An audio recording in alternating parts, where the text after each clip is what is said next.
Okay, I will call this meeting to order. The Harbor Commission for the Town of Fairfield on the 20th of August at 4:31 p.m.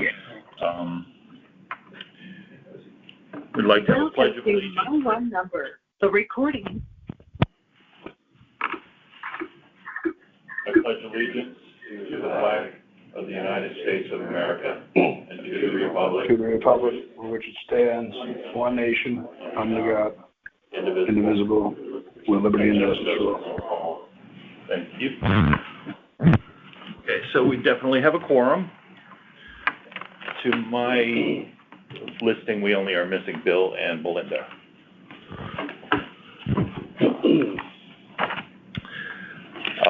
We have two sets of minutes to approve. The minutes of the meeting on July 16th, the normal meeting, and then our special meeting on August 6th. Betty sent those around to us, to the commissioners, and I know Don has gone over them and responded that they all look okay. Could I get a motion to approve the minutes from those two meetings? So moved. Okay. When I'll make a motion to move the minutes. Is that Dave Henry? Yes, sir.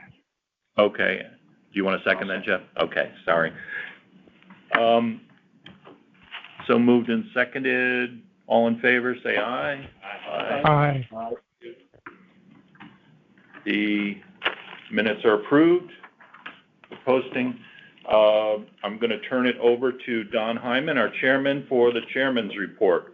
Just for point of clarification, those are both sets of minutes are approved? Yes. Okay, got it. Yep. Thank you. That was the, and little housekeeping before we start with Don, sorry.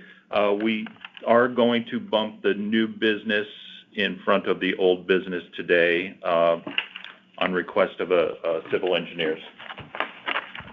Don, do you want to start with the chairman's report? Yes. Tell me, is my voice sound okay? Sounds good. Very good. Okay. Thank you. I'll keep this brief because I know we have such an extensive agenda and important agenda this evening.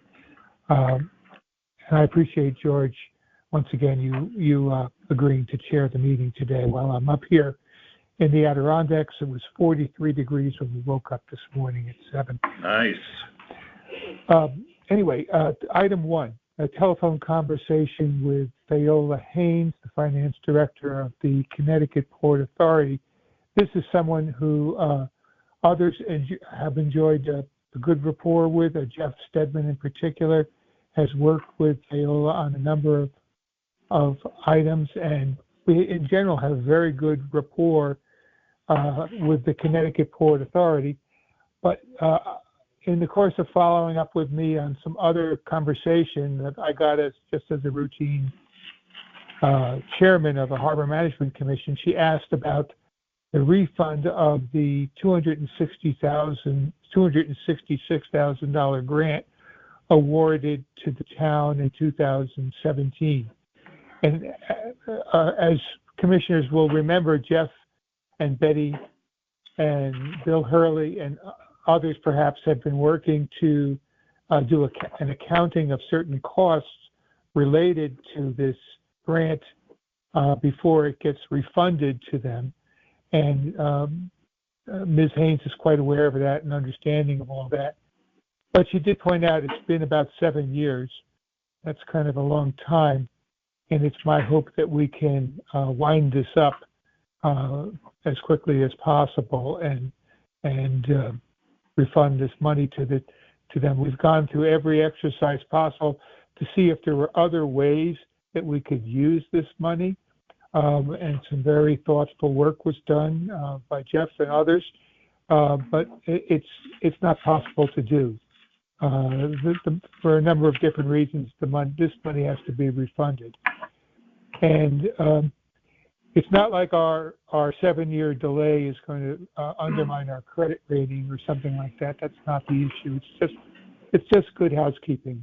We should return this money, adjusting for the legitimate expenses that have been accumulated in the course of trying to find ways to use this money within the terms of the grant that we received. And I'm hopeful that we can straighten this out in either this month or in September.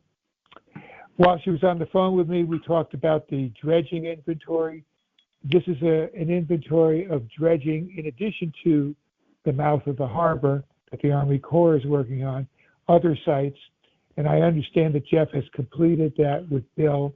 I would just like a copy of that document to be shared with the commissioners so that we're all kind of on the same page of big picture, long-term dredging needs that we have to think about or act on down the road. So that's item 1. Item 2, we received, I believe it's mostly as a courtesy, the application for repair of a bulkhead on Fairfield Beach Road that abuts the Pine Creek area. This is not part of our jurisdiction, but we were given it as a courtesy. I referred it to Conservation Director Bishop, who in turn referred it on to the Shellfish Commission and others who need to look at this kind of thing. But I think that is part of the package that you received from Betty earlier, just related to this. More germane is the communication from DEEP of August 8th regarding conditional and tentative approval of dredging and placement of sediment from the mouth of the harbor, a project that we're all watching closely. I think you received separately and earlier from me a copy of First Selectman Gerber's letter of support for this project, a similar letter of support from the Country Club of Fairfield. Now this tentative and conditional approval of the dredging project, another piece of the long line of permissions and permits and clearances that have to be obtained in order for this dredging to go forward, hopefully in 2024. And I'm sure that Jeff and others will talk about this in much more detail later in the meeting. August 14th, we got another communication from DEEP about granting a license to elevate a building also along the Pine Creek Canal on a new steel foundation. This is, again, a courtesy to us. It's not part of our jurisdiction, but I'm sharing this information with you and we're looking at it. And I've referred it on to others in town who have more responsibility in this. Item number 5, formation of a nominations subcommittee. As you may know, the terms of office for myself and for George and for Bill Perugini, who is our secretary, conclude November 30th of 2024. So we need a new slate of officers or slate of officers for the term to begin December 1, 2024 and conclude the end of November 2025. And Doug Metchick and Christopher Smith have kindly agreed to lead that nomination subcommittee process. So they'll be acting on that, and we'll hear more from them. We don't need to jump into this today, but they will be thinking through the various options and ideas and names that are available and talking to people and doing that. Related to this is a request I made to Doug to look at some long-term planning issues that I thought were important for the commission to be aware of. We'll talk more about this at another meeting, but he's doing some long-term strategic planning for us as we look at just, the whole issue of succession in general on this commission at all levels and what the future needs might look like. And I appreciate that and thank him in advance. And then finally, I wanted to, again, call to your attention, because it's been done in emails earlier, the memorial service is set for end of week for Mary Von Conta. a past chair of this commission and a very distinguished community leader. I knew her for a short time, and I did not know her well. But every time I did meet with Mary at different committee meetings or social events, she made me laugh. She made me smile. She was a very warm person, as well as, of course, being a very intelligent and capable leader. Others of you knew her better than I did. There's an obituary available at the link. That's part of the agenda. And the funeral is this, I think it's Friday. Another great leader, another person like others, Pat Carroll comes to mind, who have served the town, looked after the interests of the harbor in a really remarkable way, has left us with a great legacy and role model to follow. So that's all I can say about a lady I knew little about but respected a great deal. So that would be the end of my chairman's report. I hope you heard it all. Any questions? Any questions? No, we heard it just fine, Don. Thank you very much, and enjoy the Adirondacks. Thank you. Mr. Harbor Master, report from you? Thank you, Mr. Chairman. We've had quite the busy month since last meeting, so bear with me. Enforcement-wise, I've given out 5 warnings to people on paddle boards and kayaks regarding PFDs. I think that's an important issue. As some of you may know, a woman from Fairfield drowned at the end of July up on the Housatonic River in Seymour, falling off a paddleboard and not having a PFD with her. It's been better. I've been pleased to see a lot of people in the harbor. Most people in the harbor management area are now wearing or have their life jackets with them on the vessels as they're supposed to, which is very important. No swimming warnings. People have not been swimming, knock on wood, in the channel. They've got that message, so that's worked out well. 1 speed warning was given to a vessel, too much of a wake. We concluded a hit-and-run investigation reported by a powerboat moored in the harbor in July when it was struck and had some damage down to its gel coat from impact from another vessel. The file is going to be open, but I can't conclude who did it. There's no evidence no one's come forward, and it does not appear to be a Pequod vessel, an ideal, which was suggested to me because the heights are different, so it could not have been their vessel. So we don't know who hit him. There was another incident on Saturday, another potential collision where a Town Ideal 18 got tangled up in a mooring line given the northeasterly strong winds. They don't think they hit the vessel. It may have hit the vessel. We're investigating now. There were some scratches on it. The owner's taking a look at the boat. Community Sailing self-reported right after it happened, as did the Yacht Club, who sent a boat out to assist when they heard there was some tangle-up going on the mooring lines. They went out right away. Also, the last week, one of the moorings dragged, second mooring in on the right-hand side between Souffle and the Blue Power boat, went way out into the channel. So we removed the 2 boats on that mooring, put them temporarily in front of the Yacht Club on the transient moorings. I think today, if it wasn't done already today, it'll be done tomorrow. The mooring will get put back where it belongs. We've done mooring inspections just to make sure, number 1, people are tied to their moorings correctly, and number 2, the moorings aren't moving at all. For log removal, I removed 1 large log. Pequod came out to assist as I was dragging it in the channel because it was too big for the whaler to make safe progress. And 1 was removed by Jeff Emborg of the club yesterday. He was able to tow a log in himself on his day off. Yesterday also, lots of things happened yesterday.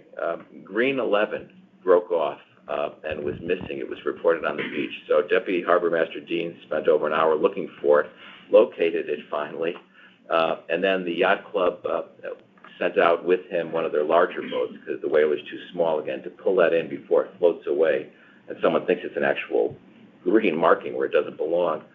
We towed it into the club. It was hauled out of the water. I notified the Coast Guard. They were coming to fetch it and put it back in. The anchor chain broke on that. On August 3rd and August 4th was the Opti Regatta of the club. There were about 120 Opti sailboats with kids racing on both days. So I spent a lot of time out there running a safety perimeter to keep the hovering parents from hovering too close to the race course and moving them back, and watching the weather. As you know, we had thunderstorms coming through both days, so we monitored the weather with the race officials just to make sure everything was safe, and they were called in time. We had no problems there. I was a little narrow bringing the boats in at low tide, 120 boats with a storm coming, but we made it in just fine. Unfortunately, on the 3rd, while I was out there, I diverted for about 3 or 4 hours because the swimmer fell in the water off of Penfield, as you know, and we assisted the police and fire in a search and rescue, which turned out to be unsuccessful for saving him. We provided some equipment to the fire department that was in need of it for their purposes, an anchor and a line that they needed. John and I spent an interesting 5 days from the 8th to the 12th with a gentleman who was visiting who sunk his 28-foot boat twice off of Fairfield Beach. Long and the short of it is he then thought to get it off because Cito said it was too rough. He bought an $800 18-foot power boat to tow his boat. So then by Friday when I was there, both boats are beached up. Now he managed to have both of them up with a tow truck.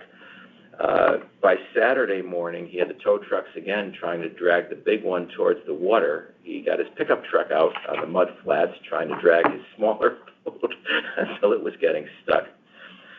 The only good news is by Sunday, he was gone, the boats were gone, and they made it out of our jurisdiction to Bridgeport. The funny thing is this is the second time he sunk a boat on vacation in the last 15 years off of Fairfield. And once prior, he was also rescued by the Coast Guard off of Fairfield on a sunfish. So he's a very lucky man.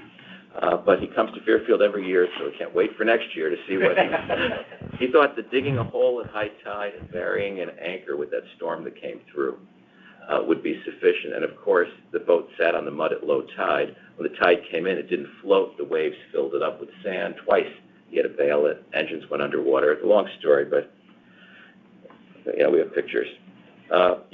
Back to yesterday again, a large commercial fishing vessel parked itself on Sunken Island inadvertently. So you may have seen it last night, high and dry. He ran aground around 3 hours before low tide. So he got out there bright and early. It was still high and dry by 8 o'clock last night when I went out. They were going to try to float it off today. Everyone was safe. No injuries. We've done patrols of the harbor as usual. We do the inspections after the high wind events. Towed one Ideal 18 that was blocking the channel. The wind unfortunately died when it was by the lower wharf at a low tide point, and vessels couldn't get by it. So everyone was very good. The sailing vessels in the area backed off, and so we were able to scoot out there and tow it in. We provided large assistance to a 70-plus foot boat that was coming in for a pickup at the yacht club that was a little confused about the channel. So we guided him in. We dealt with residents about harbor questions, millions of questions about Lower Wharf, Perry Green, and general safety concerns. And just to conclude, I wanted to thank the Yacht Club for their assistance. They're a great partner we have in the harbor. For instance, when I was trying to drag the large log in, George heard on the radio when I gave a security warning, and he called, did I need help? And I actually did. It was too big for the whalers. So he came out right away, dragged it in. We used the crane. Yesterday, Jeff Hamburg himself not only called to report the boat that ran aground on Sunken Island, he then got back to me a few minutes later that he found a log in the harbor, and on his own personal boat, his personal time, towed it back in all the way to Pequot for them to get it out at a high tide with the crane, and then we'll send the town to take care of it. And Travis from the club went out with the bigger boat with John to help us pull the buoy that broke off from shore and get it back for the Coast Guard to grab it. And Jack, thank you. Yeah.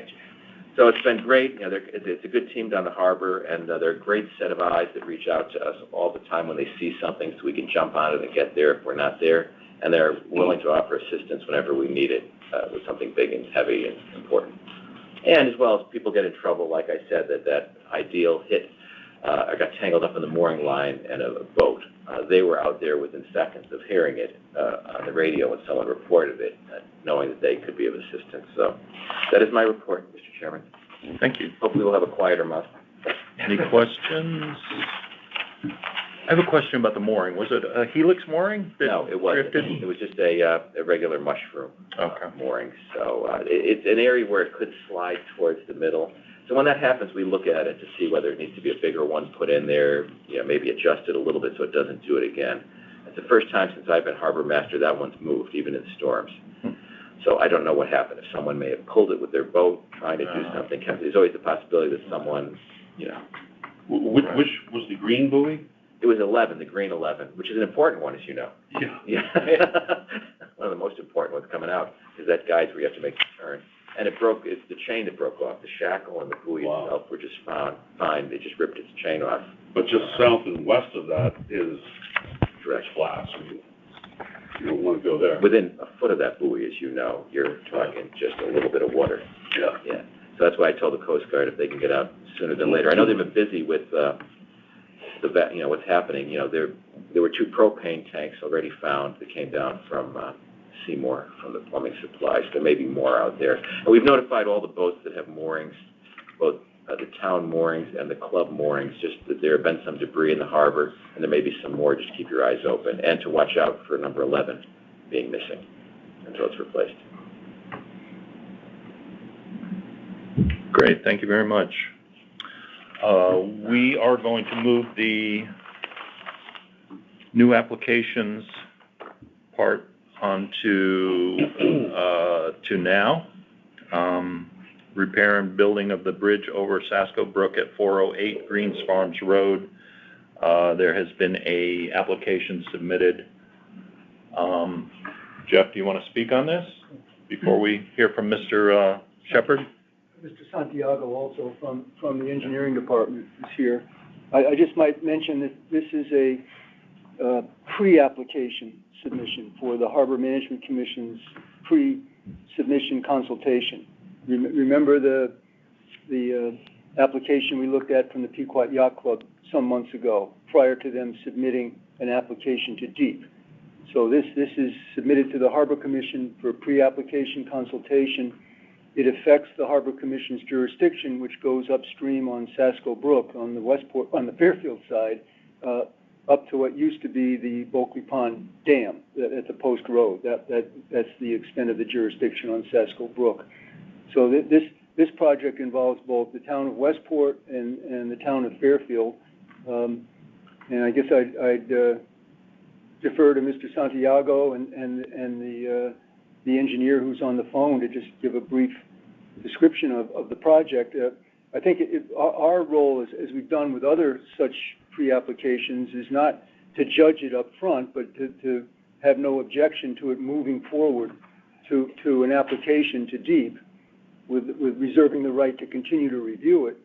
But as we talked about in engineering, the principal concern that the Harbor Commission would have is the any possible improvements to the existing water quality conditions that might be achieved by the design of the new bridge. That they're widening the under-bridge passageway, which would provide additional stream flow, less restrictions on the stream flow. But also we wanted to talk about any design measures that deal specifically with stormwater runoff, because I think they're affecting the existing drains that go into the creek. And the other thing I might mention is that there's a Sasko Brook watershed-based plan, which goes back over 10 years, and this commission endorsed that, as did the town of Fairfield. And it's not a formal town document. It's sort of a volunteer approach although it's approved by DEEP, but it includes such basic policies as designing of road infrastructure and public infrastructure to achieve improvements in water quality conditions. So I'll stop that. I also have some photos I can pass around. I took these are from 2021. And the bridge in the lower part of the photograph, I was focusing on the Post Road at the time, but the bridge in the lower part of the photograph is That's the old Friendlies, right? is the bridge we're talking about. Yes. Yeah, just makes it into the photograph. And I've got another one that I can put on the board here. Yeah.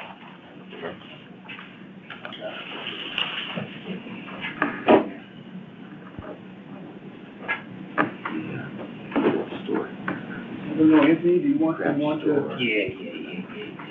to add? It was a long-winded discussion by me, but. I appreciate that. As Jeff said, just that the bridge is being wider. I'm so sorry. The bridge is being widened. I think it's being widened from about 32 feet to about 60 feet. I was going to mention that with this project, because it spans between the town of Westport and the town of Fairfield, that Westport is the lead agency on this project, which is why I asked Mr. Shepherd to join us on this call. You might be able to provide a little more clarification on this project. I do have one of the drawings here showing some of the proposed features for the bridge. There will be a couple of catch basins on our side leading to a discharge pipe that will discharge not at the channel, but just before the channel. And there will also be some riprap to help reduce velocities in that channel. Yeah, if I can just pass some of these out here.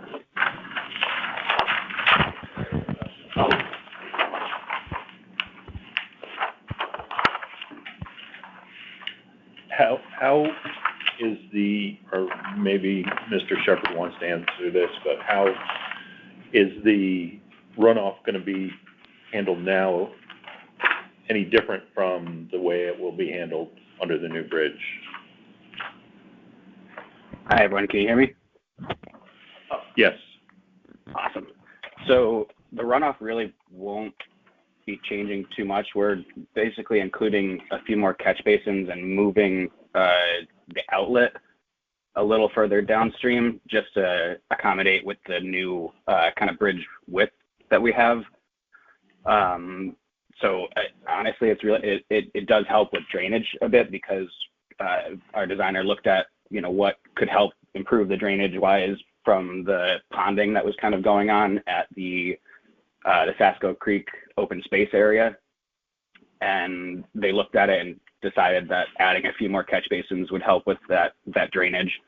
But we really are not changing the outlet much. But as Anthony said, we're adding a little bit of riprap to help with, that runoff there. Great. Hi, this is Greg Garish with CJM as well. With work with Andy on the project, and just wanted to add to what he said. He did talk about the ponding being eliminated, at least mitigated on the Fairfield side with a couple extra catch basins on the Westport side, where changing the outlet from a 42-inch pipe to a box culvert that will run under the road. But both discharges, there'll be riprap splash pads added, so that's a water quality measure that weren't previously there. They were discharging directly into the stream, so that's a benefit to the project and to the area for water quality. As far as the drainage, I think that about covers the changes there. There's some improvements in the drainage on the street is improved, where they're eliminating the ponding and reducing backing up 5-year condition to freeboard within the 10-year condition. Yeah. Thank you. Might I ask a question? Sure. I'm assuming are there any direct discharges now from the bridge deck into the creek? So there's no direct from the bridge deck. On the Westport side, there is a drainage pipe on the northwest, like going through the northwest wing wall. But that's, as Greg said, that's going to be relocated downstream, and we'll have that new splash pad. And then there's nothing coming directly from the deck itself. Thank you. Any other questions? So the finding or the comments from the Harbor Management Commission has to be provided 60 days after receipt of after the filing of the document or the receipt of this draft? The Deep added that 60-day period to the form to fill out. It's interesting. I don't know if they've ever enforced that, but we've received that in time to make a comment within. I forget when we received this. what the date is on the submittal.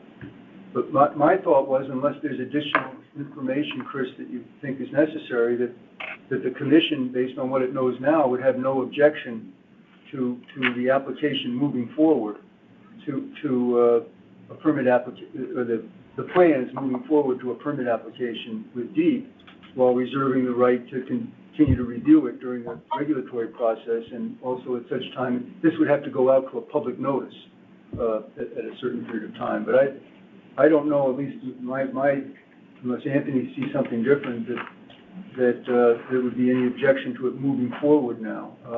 But the only thing we would be concerned about is the water quality flowing downstream into the harbor, Yes. which we now understand it to be improved and the flow to be more controlled. Yes. So I think that there's an understanding that certainly it's not going to have a detrimental effect on existing water quality, and it appears from what we're talking about, even the widening the opening increases the stream flow, and that discharge on the west side is moving downstream a little bit, wouldn't go directly as it does now. And then I talked with the conservation director in Westport. They have not yet reviewed this, he said, the Conservation Commission. So they'll have, but they don't have the same role that we have here, because Westport doesn't have a harbor management commission. So they're just be looking at it as an environmental matter. So the document we got from DEEP that asks for a decision to be made, the commission has determined that the work is described in part 1 of this form and attachment is consistent with the harbor management plan. We would say that and then comment. Our policy has not been to check either of those boxes. Oh, okay. Because the policy, and the same with all the other towns, is not to check either consistent or not consistent, but just to check that we have no objections in the box below, other comments. We have no objection to it moving forward to the permit application. And there's a long history of doing that, the reason why, I could get into it, but we're not required to say, it's on the box. So the policy is just to have no objection, and that reserves our right to continue to review it, and not have an applicant say, well, you said it was consistent with the plan, and now you're changing your mind. Gotcha. Okay, thank you. Thank you. Comment from the public? Question, Mr. Chairman. I just wonder if this is a bridge or a box culvert that is proposed.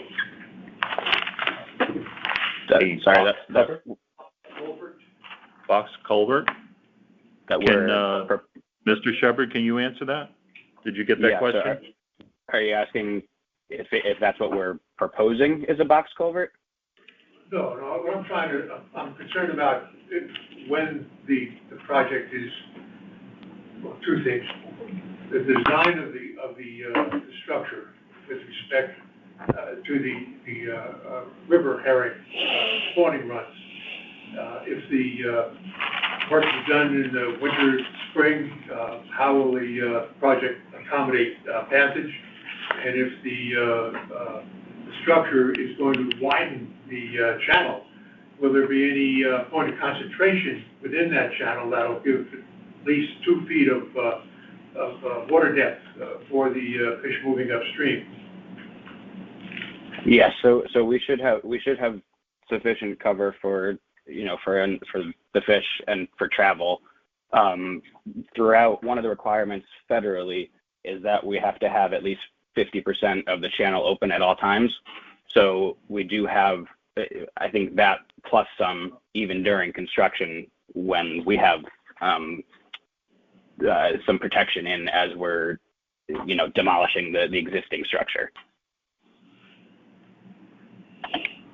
Hi, this is Greg Garrish. I'll add to that as well.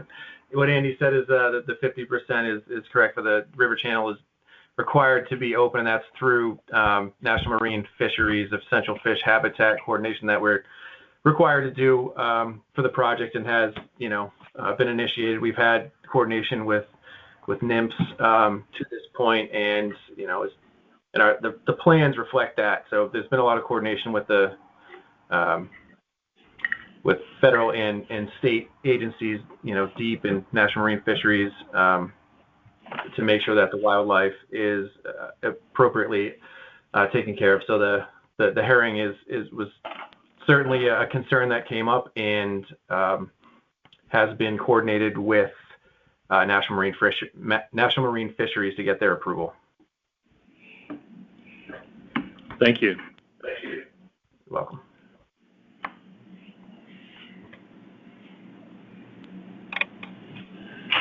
So do we need Jeff, do we need any resolution or motion on this at this point?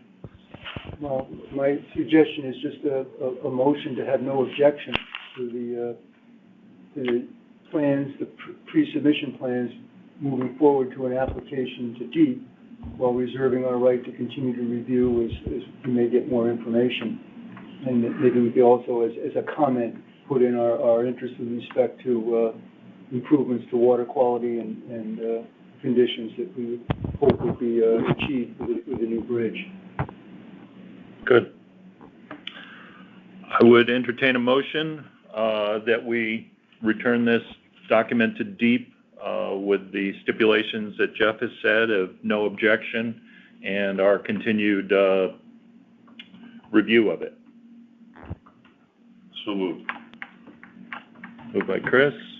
Second. Seconded by Doug. Thank you. All in favor? Just further discussion, so there's part 2 to be completed by harbor management. So we just check to be consistent to the harbor management plan box. No.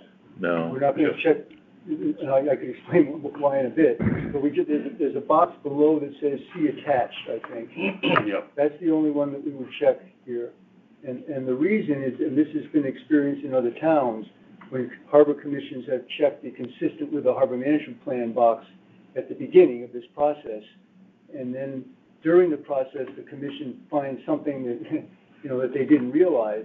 Applicants have said, well, you already found it consistent with the plan, you can't change your, there's no legal requirement, and the town attorney advised this, no legal requirement to check that box at this time, and for the purpose of properly reserving our right to make additional comments.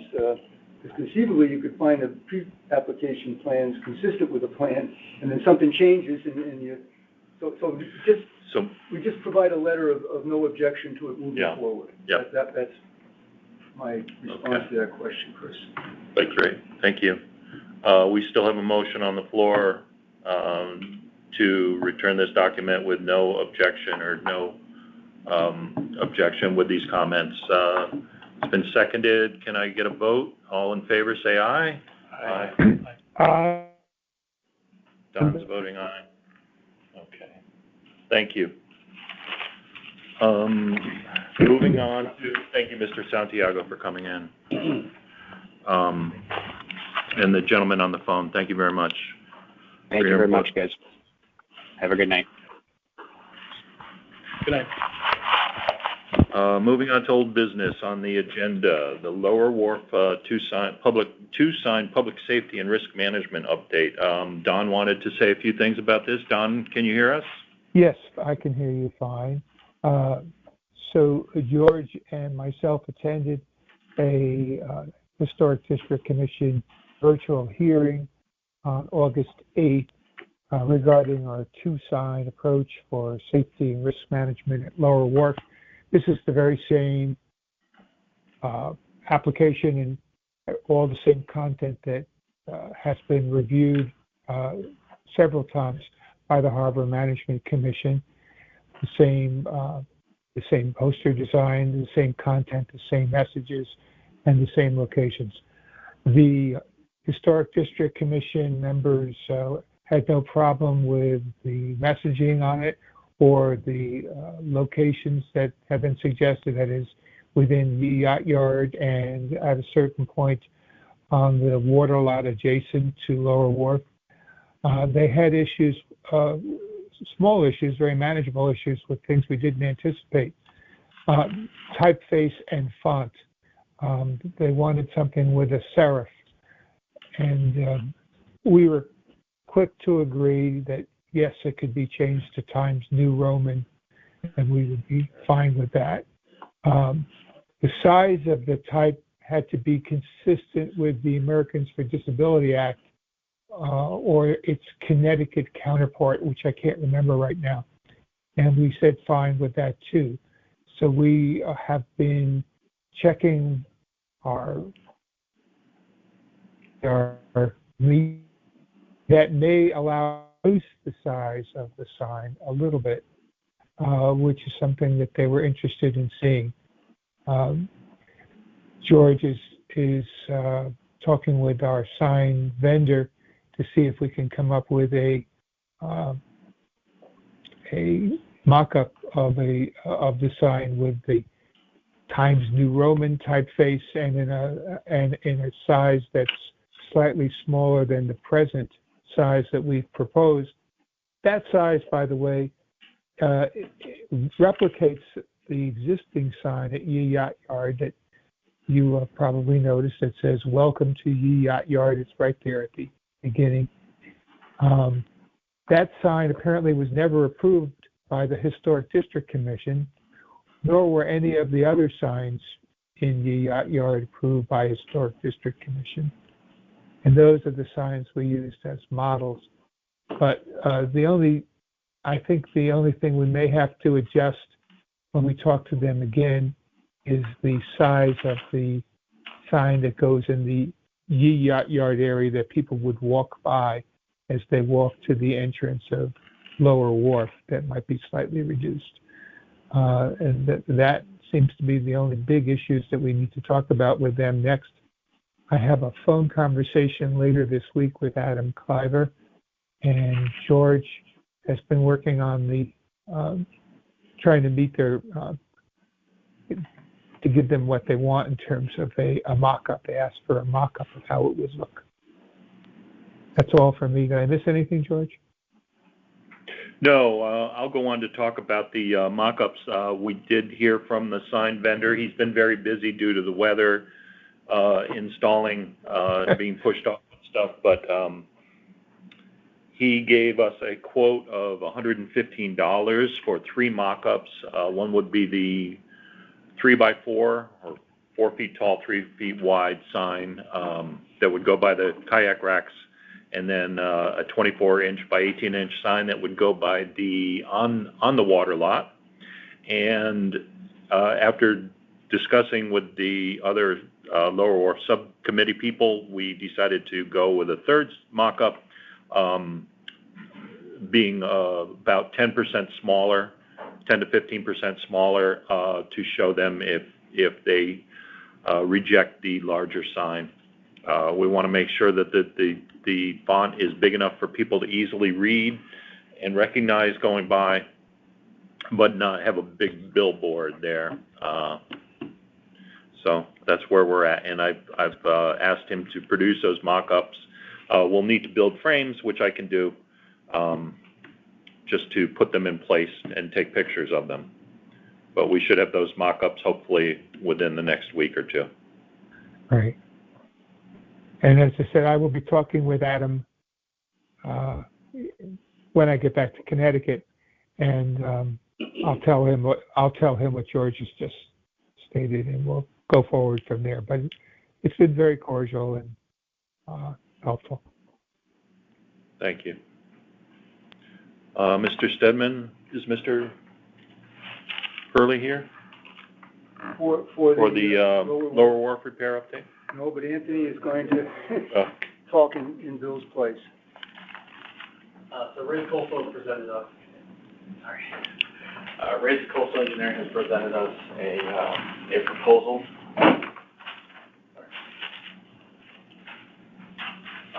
We have a proposal to update the drawings to restore the Lower Wharf to the original T shape. It's presented here. I can pass that by as well. Thank you. And outline provisions for meeting, conference calls, state and regulatory permits, as well as follow-up, and updates to the construction drawings for a new design or a restoration of the previous T-shaped design.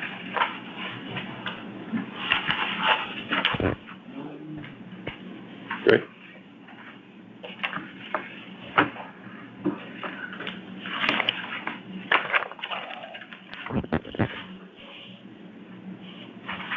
So as Anthony mentioned, this is essentially to get the permit needed to replace the north pier.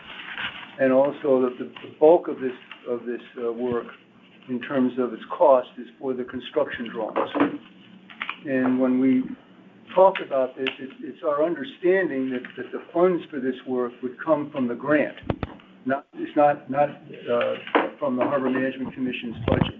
I think we still probably have to confirm that, but that's our understanding, because the requisition was made by the engineering department from an existing town fund. It's not the Harbor Commission's funds. Right.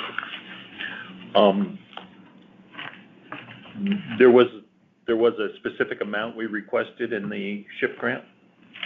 No, this is not funded through a SHIP grant. This is from a direct allocation from the bond commission to the town.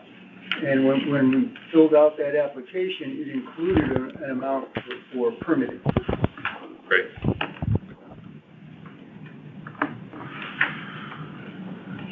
Okay, thank you. And the other part of it also is the significance, and Anthony and I I was talking with Mr. Sternberg from RACE earlier, that in the deep permit that we have so far, the town of Fairfield is listed as the permittee.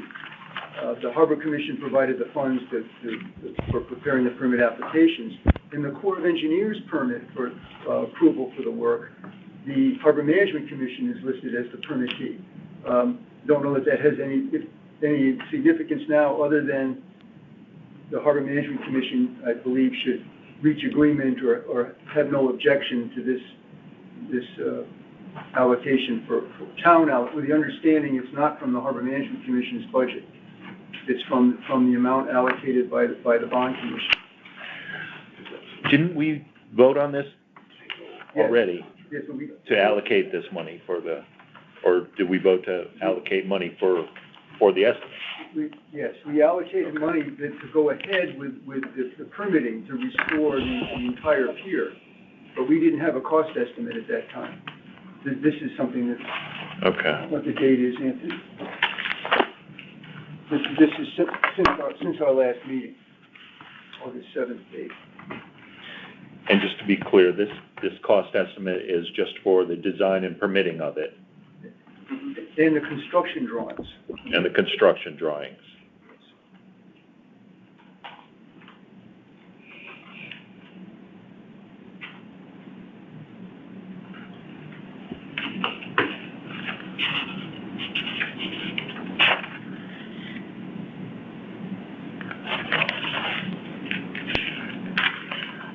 Is there any comment by any commissioners? The other thought is there was a reason, Anthony, why we did not have to have a competitive bid for this work. Is that because RACE had done the previous permitting? Of that, I'm not entirely sure. It might, I think a total of 23,900, below 25,000. That might be why it doesn't have a good bid as of yet. I know Bill was looking into that. I'm not sure. I just Bill was looking into that, but I hadn't got it. So I think two assumptions would be that this request for funds meets the town purchasing requirements, and also that the money for it would come from the grant From the state grant. the allocation of funds from the bond commission, and not from the Harbor Commission's budget. But it's to do what the Harbor Commission asked or agreed that would be done, is to get the permits in place to restore the entire facility. Okay. So what does the commission need to do at this point? I don't believe you need to vote on this. I think this was just an update from Informational? Yeah. Okay, great. Can I ask a question from Don? Yes, go ahead, Don. There is a Lower Wharf subcommittee that consists of you, George, myself, and Belinda, and Jeff frequently comes to those same meetings. Would it be a good idea for us to make the regular meetings of the Lower Wharf subcommittee, which I imagine would have some kind of might be a first step for conversation regarding this as we go forward. I imagine there's going to be many milestones in this process of permitting and building, and perhaps even out communication with people that live on Harbor Road, things like that. Could the Lower Wharf Subcommittee be the entry point for discussions of the full Harbor Management Commission, or should that be the route? We have our meetings, if I'm not mistaken, the first Wednesday of the month in Town Hall at 1:00 when we have them. Right, and that is on. Would that be useful to the engineering department and for the, just to keep the conversation open and share information with other commissioners in an orderly way as we proceed? I think so. Yeah, I think so. Yeah. Good. Thank you. Thank you.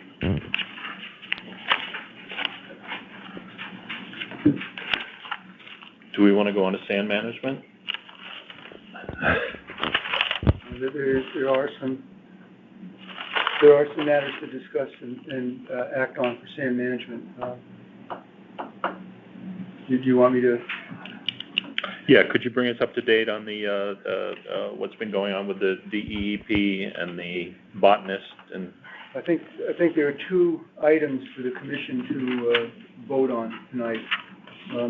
One is, as was reported earlier in the meeting, the DEEP has published a public notice of its tentative determination to approve the Corps of Engineers dredging project.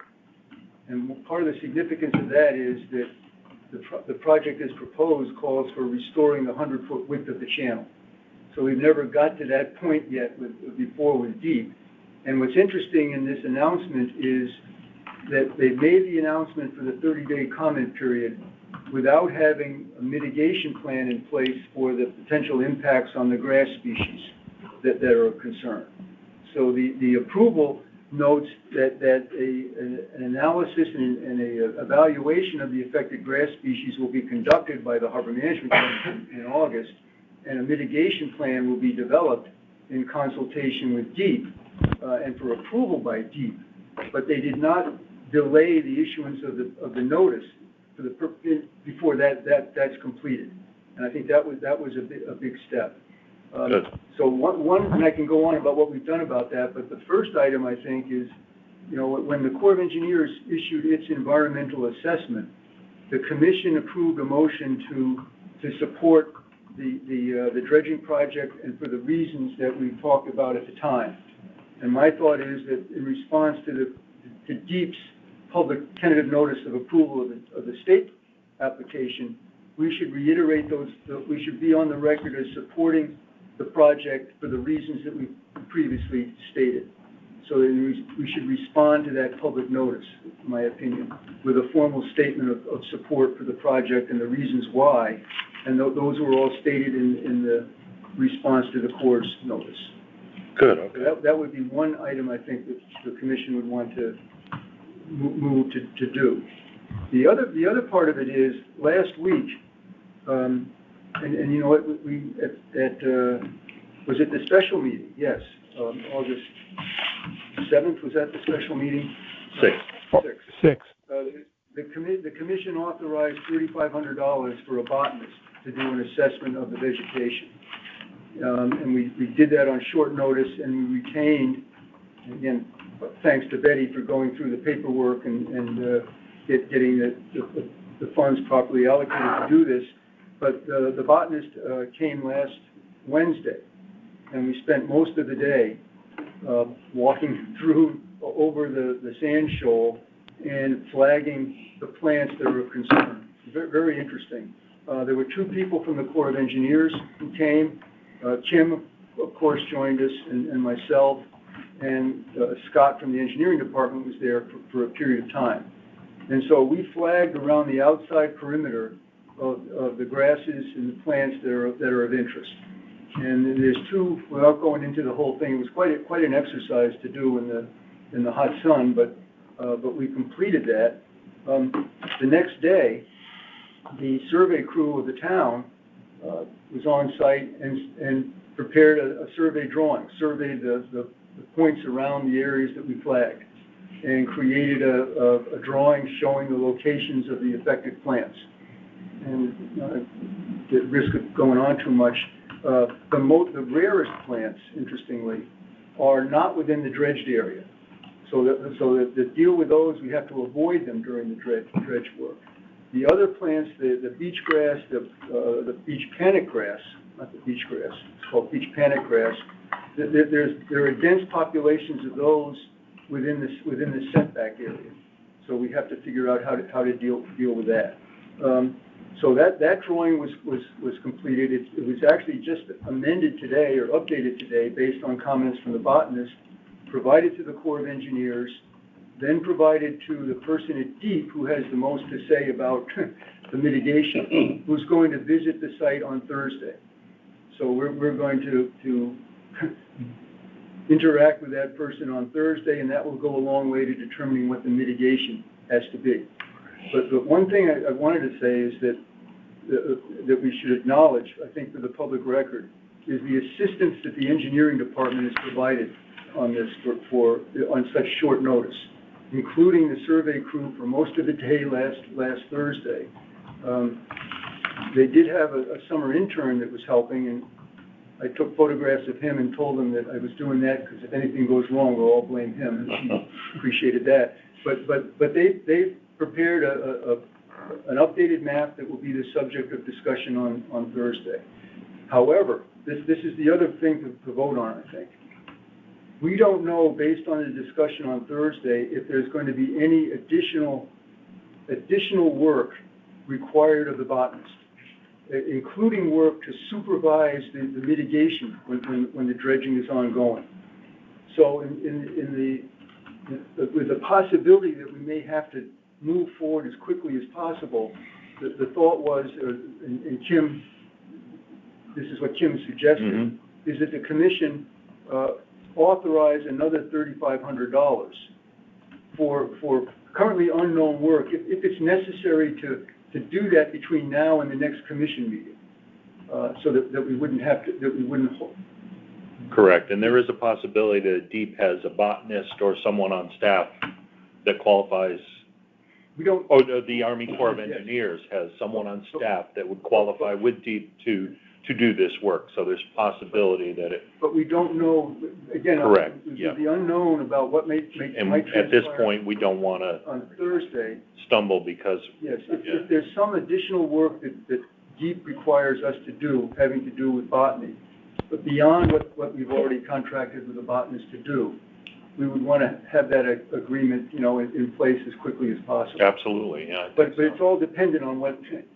Right. If something comes up between now and the next commission meeting. Jeff, I've got a question. So the botanist helped with an assessment of the vegetation, and there's discussion about potentially pre-approving some funds in case supervision is needed of the mitigation plan, right? Yeah. Does the botanist have any role in drafting the mitigation plan? Well, that's all part of what that's part of the assessment. That's part of the assessment, including his report. So he's already talked to the DEP person about his ideas for mitigation, including transplanting. And again, I'm taking a lot of time here, but it's very interesting. The transplanting of the plants of the panic grass does not involve digging a hole and putting a plant in the ground and fixing it. You can take them all up and put them on a sandy area and just lay them out, and the roots will take hold. So I don't know enough about it, but yeah. But Doug, he's contracted now with us to do a report to make recommendations for mitigation. There may be something beyond that DEEP would require. And he told us about his role with other big projects, including a utility company. And when there's mitigation necessary, including transplanting, the DEEP will require a botanist to be on site. And so this isn't specifically saying we're going to spend this money, but it's authorizing it in case we have to move quicker than in a month's time. Okay. Yeah, we don't want to stumble at this point and push off the dredging for another year or so. So Oh, and there's one other thing too, the unresolved issue yet with the property ownership matters with the Country Club of Fairfield. That we're not actively involved with now, but I do know that the attorney or attorneys from the Country Club have been interacting directly with the Corps of Engineers.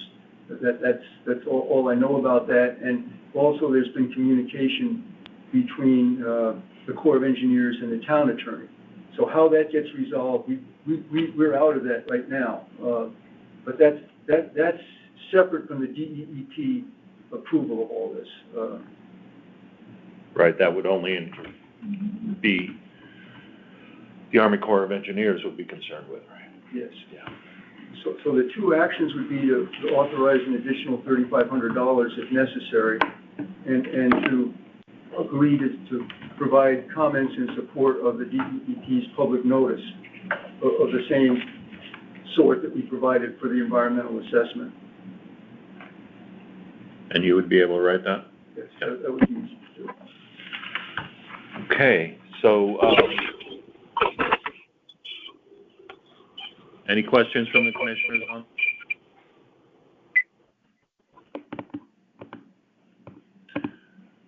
Not hearing any, can I get a motion to acknowledge and support the DEEP statement that Jeff will write? I'll make a motion. Thank you, Draft Doug. the document. Second. Seconded by Jeff. Thank you. All in favor, say aye. Aye. Aye. Aye. Thank you, Don. Thank you, Dave. And then I would like a motion to approve a expenditure up to $3,500, possibly, for the botanist to be in supervision of the remediation of the beach grass. So moved. Thank you, Chris. A second. Thank you. Moved and seconded. Any discussion? All in favor, aye? Aye. Aye. One note, I think that the 3,500 was to pre-approve unknown work, including supervising mitigation. Thank you. George, I might say, I mentioned the outstanding service provided by the engineering department. Yes. But we'd be remiss in not acknowledging the Pequot Yacht Club's assistance. Absolutely. Because in these different visits that we've conducted with state and federal officials, the Yacht Club has provided its facilities for discussion and meeting, and also has provided sandwiches for us.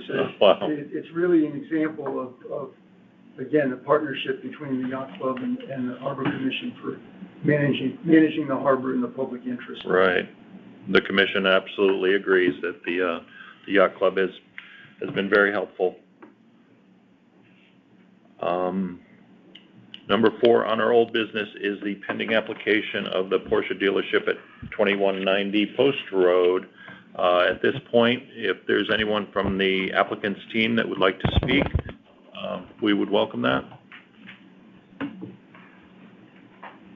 Just wanted to say I'm Bobby Walker from Lantec. I'm a project engineer working on this project. I'm here if you guys have any specific questions, but we believe you presented the project adequately in the special hearing. So great, thank you. Jeff has prepared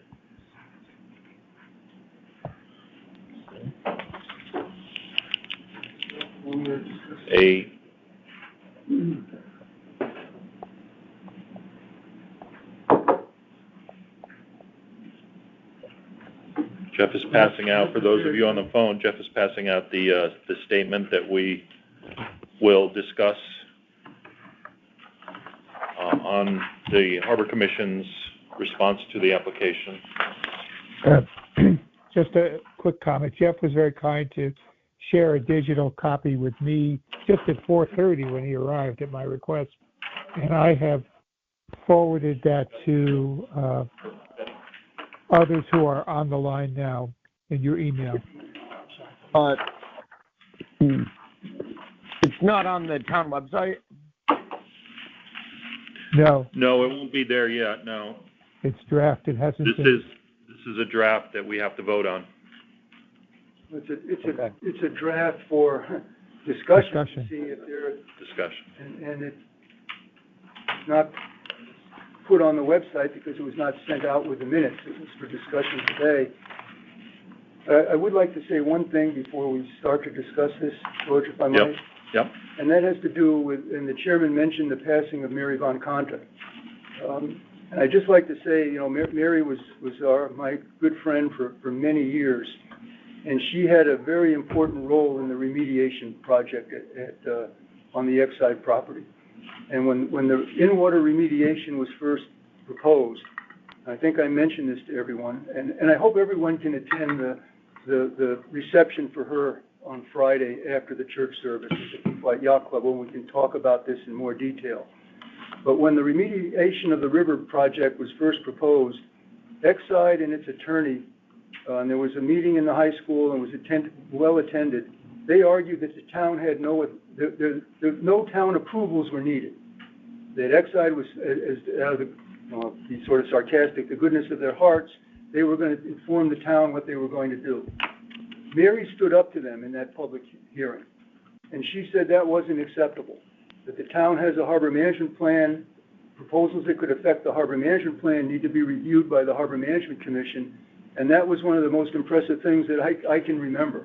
And as a result of that, there were, I don't know, over almost a year of facilitated meetings and discussions leading to the successful remediation of the project. And I think Mary had one of the most significant roles just in that first public meeting, her statements. And the other thing I might mention is that I spoke with her the Monday before our special meeting, and I asked if she might be able to. She had been ill, and I asked if she might be interested in coming to town hall and listening to the applicant's presentation. She said she had a cough, and but the doctor said she was fine, and and she looked forward to discussing the project with us and providing her input. And of course, unfortunately, she unexpectedly passed away the next day. But I think when we think about this project and who came before us and was involved in getting this site to the point that it can be redeveloped, Mary had as much of a role as anybody else. There's other stuff, but anyway, I just thought I'd bring that up to everyone. Yeah, well, that was definitely a good thing for the town of Fairfield to remediate and get rid of that damaged soil, and we appreciate that. And 5 years working on that. So my comments, again, with respect to the coastal site plan review, and we can discuss the individual recommendations. But the first page and a half is background. That of course, describing the applicant, identifying the property, summarizing the development proposal, including the granting of a conservation public access easement, and the responsibilities that authorize the Harbor Management Commission, the authorities and the code to be involved with this.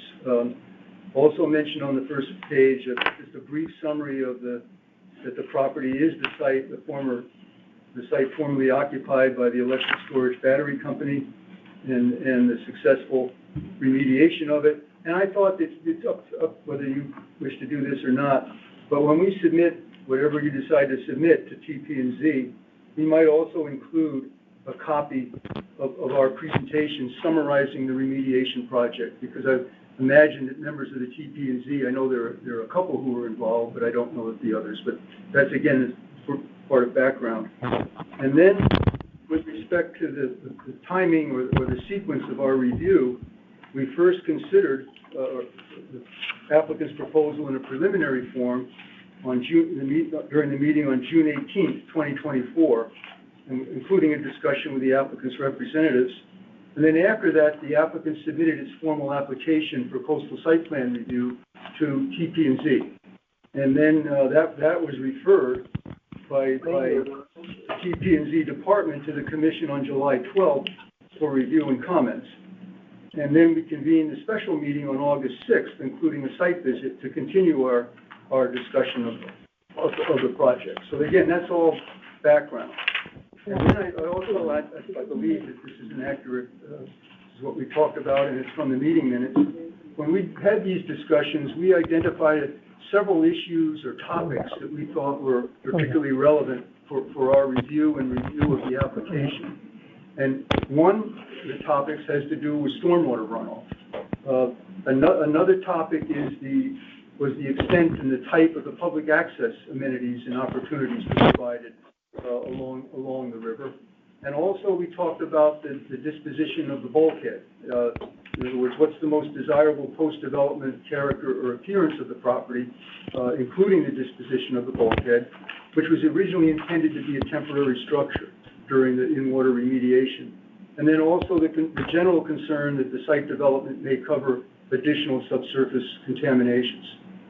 So then I'm suggesting that, and then below are several recommendations and findings that I'm suggesting that you consider.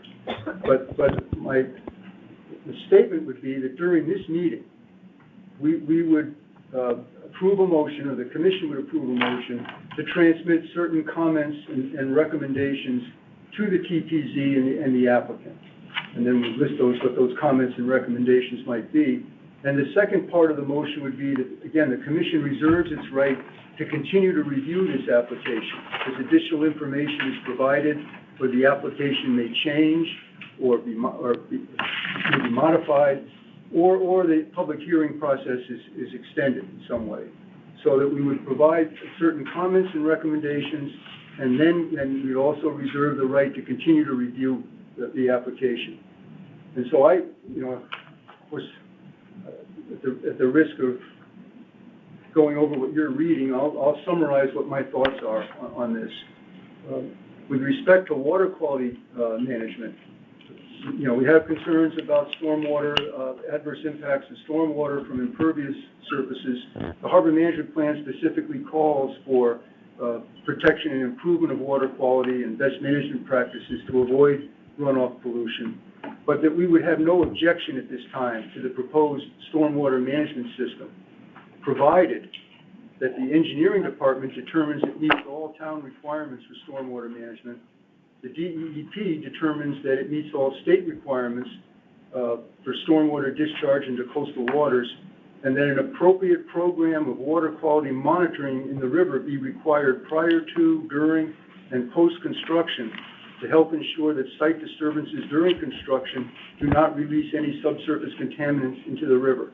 And that also, as a condition of development approval, that there be a condition to ensure that any engineered stormwater management elements of the system be maintained by the property owner moving forward.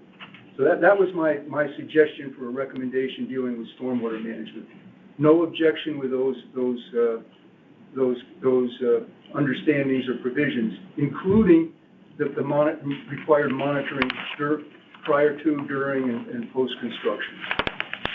How would the commission like to discuss this? One item by item, or let Jeff finish with all items and then go through it? I think it's up to us. I have some questions, but I can wait if we want to go through the whole thing. I'm just sort of verbalizing what I Sure. Yeah, no, very fair, and I think it'd be a good idea to go through all of them at once and hear the full set of recommendations, but I'm comfortable doing it either way. Okay. Go ahead and continue then with item 2. The second of these comments and recommendations, again, that I'm suggesting for your consideration, I titled Shoreline Structures. So the applicant has informed us that it doesn't intend to remove the existing steel bulkhead, and that removal of the bulkhead would cause significant adverse environmental impacts, and they have a statement from an environmental consultant supporting that. The conservation director, and you've seen his memorandum, which is dated August 12th, the current conservation director, he also recommends that the bulkhead remain in place, and it's his professional opinion that adverse environmental impacts that might be caused by removal of it would exceed the benefits provided. However, I think that there are a number of questions that have to be addressed or considerations that have to be made before any any decision is made by TP&Z regarding the bulkhead. Because it's our understanding, and this is based on the Conservation Commission's records, that the bulkhead was intended and permitted to be a temporary structure for use during removal of the lead-contaminated sediment. And the natural shoreline in this location was to be restored following the remediation project. And if you look at the bulkhead now, it appears to preclude safe and enjoyable public contact with the Mill River. In other words, for fishing and crabbing. And that's envisioned by the Conservation Director in his August 12th memorandum. So I think my suggestion is that we recommend that additional information and research is necessary prior to any town decision concerning the future disposition of the bulkhead, including information concerning the regulatory history and intent of the bulkhead. And I've discussed it several times with DEEP, and I think that the current status of bulkhead's DEEP authorization should be clarified and the permittee identified. That's interesting, because when we first discussed this with DEEP, DEEP's position was that the bulkhead was not permitted by DEEP, that it's now subject to tidal flow and requires a DEEP permit, and therefore is a violation. They subsequently informed us last year in the course of discussing the original development application proposal for this, that the bulkhead was approved pursuant to the remedial action plan. But I think before we make any TP&Z makes any decisions about the bulkhead, we need to clarify that. And also, the bulkhead is located within the applicant's proposed conservation public access easement area. So my recommendation is that any future responsibility of the town with respect to repairing the bulkhead, maintaining it, or eventually replacing the bulkhead, including the anticipated cost of such work, should be carefully considered and clarified prior to any town decision to accept the easement. We're not saying that the town shouldn't accept the easement. We're pointing out that additional information needs to be understood, including the town's future role if it accepts the conservation easement in maintaining the bulkhead. And it was our understanding, based on the discussions with the project proponent, that it was envisioned that the town may be responsible for bulkhead maintenance in the future. So I just think that there's additional information that has to be developed before a decision is made about the bulkhead. Then the proposed conservation public access area. Now, with respect to the bulkhead, the recommendation I'm suggesting is that just additional information is needed before a decision is made. With respect to the proposed conservation and public access area, I was suggesting that absent additional research and information, the Commission is not able to make a favorable recommendation for town acceptance of the access easement at this time. The applicant has described, including in the application, I believe, that the easement area covers 1/6 of the total area of the property. However, a significant portion of the easement, as shown on the project plans, encompasses area in the river. So I would argue that the utility for public use of the water area shown and the applicant's ability to grant an easement, including tidal water area, is not clear and needs to be understood better. In addition, I think the existing steel bulkhead, and I have some pictures here, if anybody wants to, these are from our site visit, if you want to pass those around. The existing steel bulkhead would appear to preclude safe and enjoyable future public contact with the Mill River, including access for fishing, crabbing, and nature study. And that's access that's envisioned by the Conservation Director. And also, if you remember from the site visit, the grassy area between the proposed public walkway and the river's edge is steep. I think if walking down that area, if the public was to try to do that, is an issue. And so as a result, the space available for safe and enjoyable public use within the proposed conservation public access easement appears to be substantially less than the easement area shown on the applicant's plans. The other thing I think, and I've talked about this with DEEP, DEEP is working on a letter now addressing the elements of this proposal, including the public access proposal. But there are no state or town standards that specify the amount of access to be provided or the dimensions of it. The Coastal Management Act gives priority to development that provides public access, but there aren't any standards. And I also confirmed that with the planning director, Mr. Wendt, that there are no standards regarding the amount, the size of the access that's required. Those determinations are made, there's a judgment made, and they're made in the course of the coastal site plan review application. We know that DEEP is providing comments to the TP&Z Commission regarding the conservation access easement, and DEEP said they will provide a copy of the comments to the Harbor Management Commission. So the commission then may provide additional comments based on those DEEP comments. But we shouldn't expect to receive those until right before the public hearing on the 27th. And then the last comment I suggested that you consider, when we finished the remediation project, I say we, I wrote some stuff and tagged along, that it was understood that all of the entities involved, Fair Plan, the Mill River Wetland, Conservation, Shellfish, and the Harbor Commission, would have special consideration in commenting and reviewing the future development plans for the area, including plans for public access and public amenities. In fact, there was an effort that was, I believe, Mill River Wetlands and Fair Plan promoted this, that we would get together and reach agreement on the type of public access that would be provided as part of any development.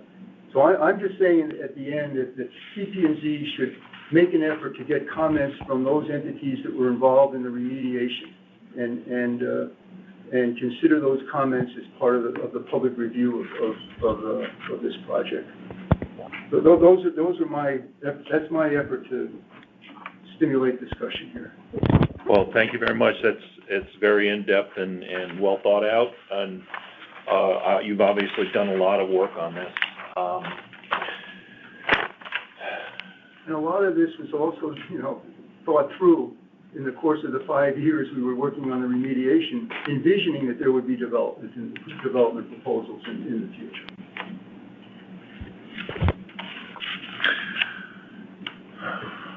Don? Yes. Do you have any comment on the proposed document? I think it's a very complete and full and well-written overview of the nature and highlights of discussion and concern that I recall coming from a number of different commissioners, both during the site visit and afterwards when we came back to Independence Hall. I think it raises all of the questions that I can think of that we were concerned about, and also puts them in a context that indicates we're not opposed to this, but we do have these questions, and they're important questions, and there is a concern about the public easement that Jeff articulated. No doubt the applicant will say, well, these questions,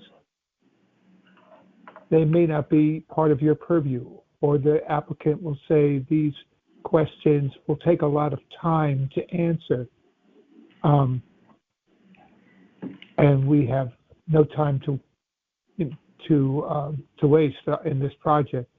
I would say both the history of this Harbor Management Commission and the history of the town is devoted to raising these kinds of questions and asking for answers and modifying plans accordingly if that needs to be the case. And that seems to be what we have in front of us now. So I support the document. Jeff did send it to me by email, and I shared it with Mike Baisley and the others who are on the line. I forwarded it to you in your email. I don't know if you've seen it, Mike, or anybody else who's on the line. And that's what I would say at this time. Thank you. Mike, do you have any comments? I don't. I've just been looking through it and listening to the call, but nothing from me at this point. Thank you. Dave, Henry, do you have any comment?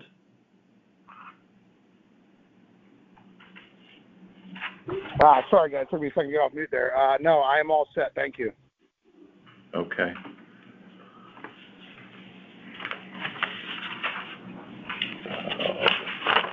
I have some questions. Chris, any comment? I will have some. Okay. Go right ahead. Okay. Anybody else would like to go? Why don't you go first? Okay. In the second paragraph on the first page, the boilerplate stuff that you did, Jeff, it explains that the town code and the plan, a 2/3 vote of all the members of the TPZ commission is needed to approve a proposal that has not received a favorable recommendation from the Fairfield Harbor Management Commission. I understand, and you've explained previously, and you've explained in other things why we don't need to give it a yes or a no as to we agree to this. We can give a no objection. You've stated that before. But doesn't that make this 2/3 vote kick in? If this town code says that it has not received a favorable recommendation from the Harbor Management Commission. Well, let me try to explain again. I presented this, suggested it, is we're not making a favorable recommendation on the whole project or an objection to the whole project. We're separating our comments regarding elements of the project. So to summarize, for water quality, we have no objection to what's being proposed, provided there are certain conditions met. For the shoreline structures, we're saying additional information before a decision is made to point out some of the matters that have to be considered by the town. The one element where we're saying we're not, I'm suggesting we say we're not able to make a Can you say that again? I can't hear. There's too much background noise from someone. That's with respect to that conservation public access easement. And then for the public comments, I think that, again, those are recommendations. My thought is to make the statement of the 2/3 vote up front, and then make what we feel are informed and thoughtful comments, and then sort it out, let TP&Z sort it out.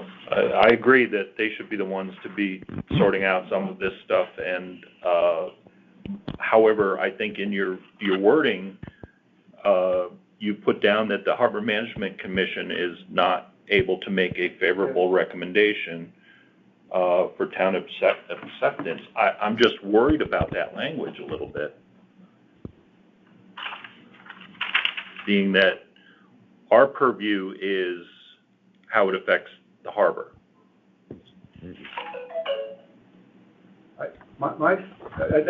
That's a valid point, in my opinion. My thought is that we have knowledge about this public access easement that we gained through discussions with the applicant, with the site visit. And my feeling is if we went out and looked at that area and the proposed public access and the apparently usable area of that relative to the size of the easement, the concern about the public safety between the walkway and the edge of the water, and the uncertainties about whether the town would have responsibilities in the future to maintain that bulkhead. I don't see how we could make a favorable recommendation. I don't think we have to make a recommendation. That's the discussion. I'm just saying that's my thought, that we have this knowledge, we have the right to make public comments. I agree that we have the right to make public comments, yeah. And comment as the commission. I just feel we have to say something about that. Okay. But not saying that the town shouldn't accept it, but we're saying we can't make a favorable recommendation. If you want to make a qualification to say that, well, we're not saying this triggers the 2/3 vote,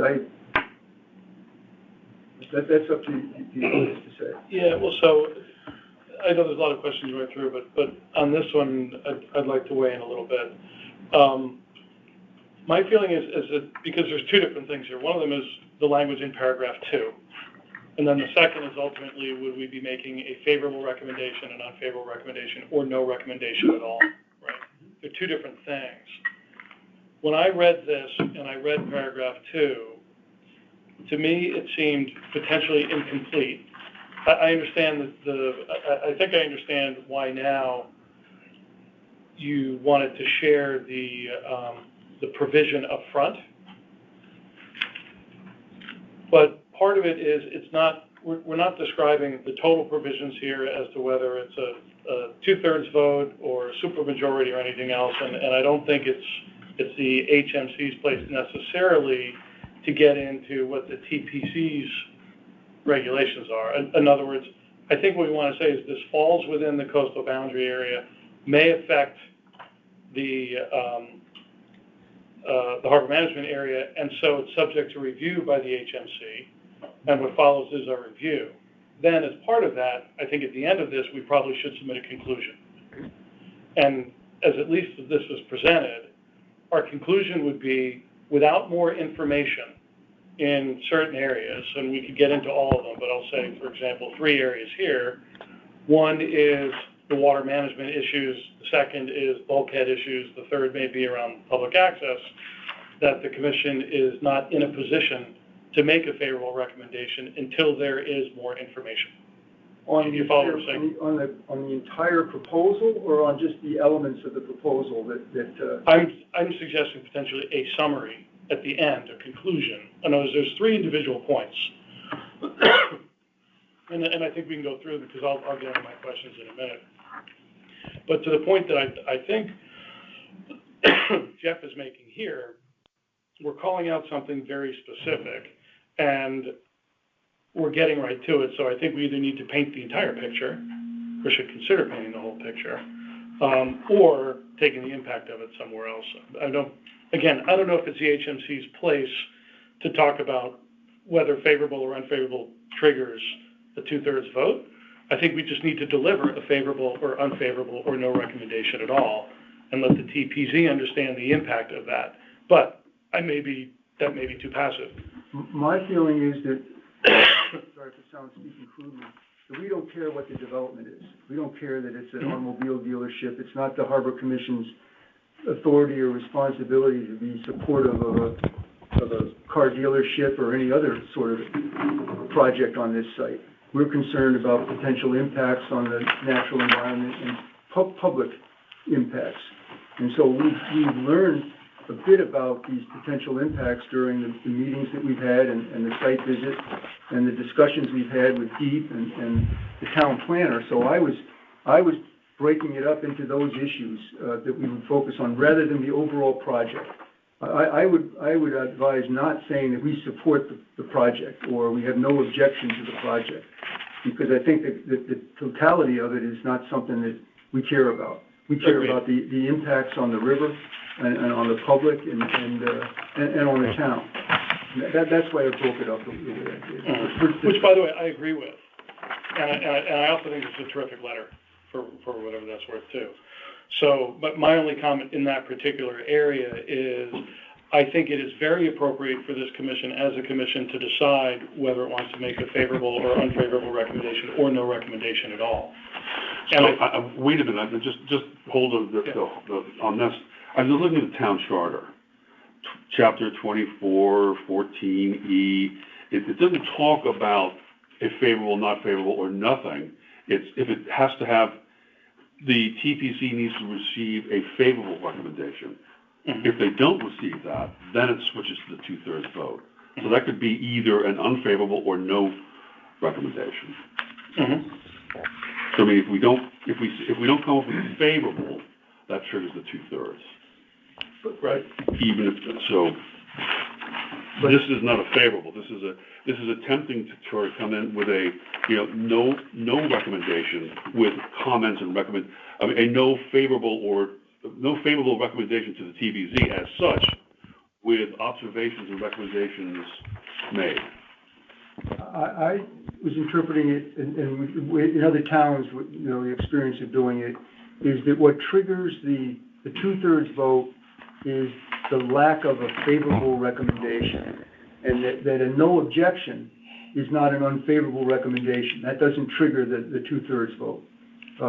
A lack of a response, though, is considered as an approval of the project, if you read through the state statute.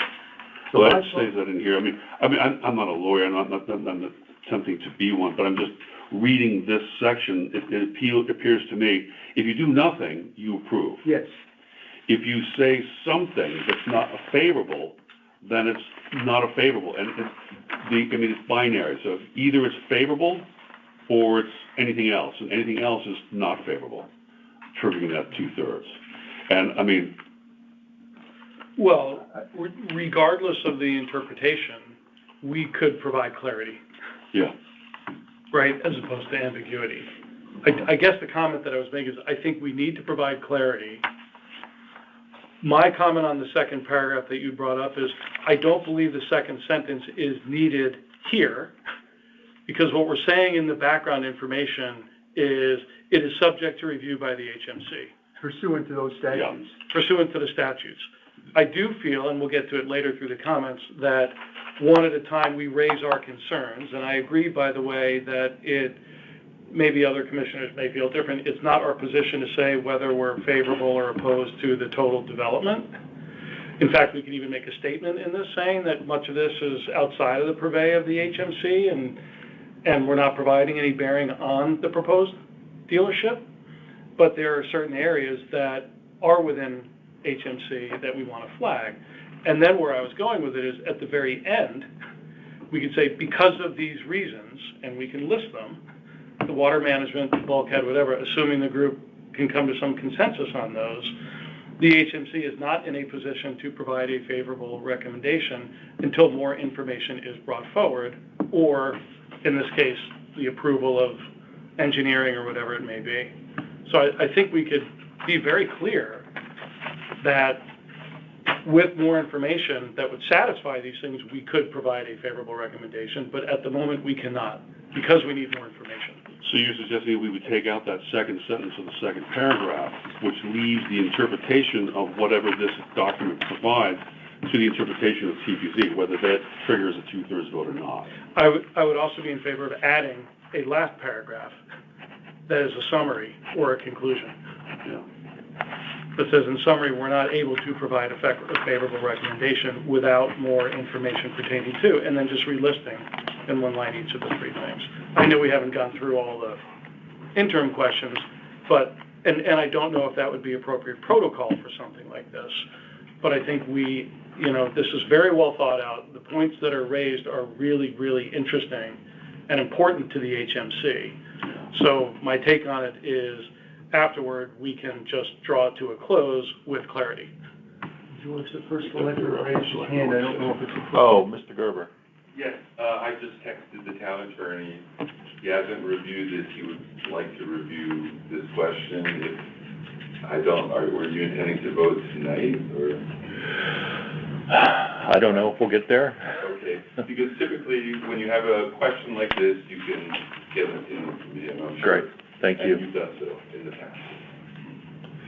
And yeah, any other clarification you can give us is welcome.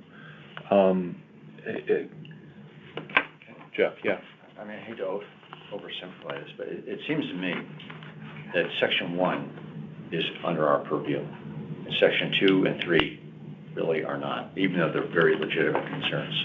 And I think in Section 1 pretty much says that we are in agreement that the town engineering and the DEEP have pretty much signed off, or they should be signed off on the water quality issue. And if they do, as it says in ACBD here, then there's nothing that really stands in the way of our approving this project. And I think our approval or non-approval of this should be dependent on what we see here in Section 1 and these concerns that are expressed in 2 and 3 are legitimate concerns, but they are not within our purview, and they should not be part of our decision to express an approval or non-approval. I really think it would be a shame to hold up this project for things that are not in our jurisdiction or our purview. And I appreciate the incredible amount of work that Jeff has done on this, and these are really legitimate concerns, but I think we should limit ourselves to what is in our jurisdiction and our purview, and I think that's primarily what we see here in Section 1. I see nothing in here that would cause us not to approve this project. I tend to agree.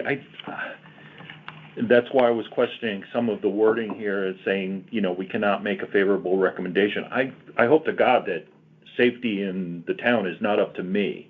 Yes, we can look at it, and we did the walkthrough, and we can say that's too steep, or you could cut your hand over here, or you need a garbage can there. But that's why we have town departments, town planning and zoning, the building department, the engineering department. I'd like to share before giving an opinion for you, I'd like to share my questions on sections 2 and 3, because that might frame some of what you're saying, because I think we haven't discussed these. And I'll come through and say, I agree with paragraph 1 as it's written. It's very clear this is basically an engineering decision. I also think, by the way, and I want to commend you on this, Jeff, that the inclusion of monitoring is a really good idea. And so, because that's something that I think is newer subject matter since we were talking about it last time. I don't know where the origin of the thought is. I think it's a great idea. And so I commend that. It says as a condition of any development project approval, an appropriate. So you would agree that? Yeah. So in other words, there are 4 things in here, right? Which is that it meets town standards, that it meets deep and state requirements, that a water quality monitoring is required, and that a management program is in place. Those are the 4 conditions that, again, would, I think, satisfy and the HMC as I read that paragraph. And so what I'm trying to say is I'm in agreement with that paragraph with no changes. I think it's very thoughtful and it's right on. I do think paragraph 2 has bearing to the HMC in this regard. This is it's a shoreline property. It's tidal and the water will affect the coastal area that the HMC manages. And there is not clarity. There seems to be also a consistent point of view that removal of the bulkhead or how it could severely impact the water quality. And so, to me, that's an HMC concern at some point. What's unclear to me, and this is why I think paragraph 2 here is interesting, and I want to bring something up. I thought I heard that somebody said here, this language reads that the applicant informed HMC that the structure was intended to be a permanent structure. And maybe it's the same thing. I thought what I heard was that the Army Corps did not intend to remove it. There's maybe 2 different things, because I think the point that we get into later on here is that there's very little known that it was permitted to be a temporary structure. I think some research you've done, Jeff, supports that. And that in this case, it would say to be restored following successful completion of the remediation project. So what we don't know really is, was it a permanent structure, was it a temporary structure, or what is the intended life of the structure? We don't know much about the bulkhead. If it's a permanent structure and has some sort of useful life, and that information is to come forward, could present one set of thinking, which is fine. If we find out that the useful life of the structure expired a year ago or expires 3 years from now, or on some level that structure is not a permanent structure, it is a temporary structure, it was never intended to be permanent, and it's going to be somebody's responsibility at some point in time to maintain it or replace it, that does affect the HMC. So I think as I'm reading this paragraph, what it's saying is more information is needed on that bulkhead in order to determine it, which I think is important to the HMC.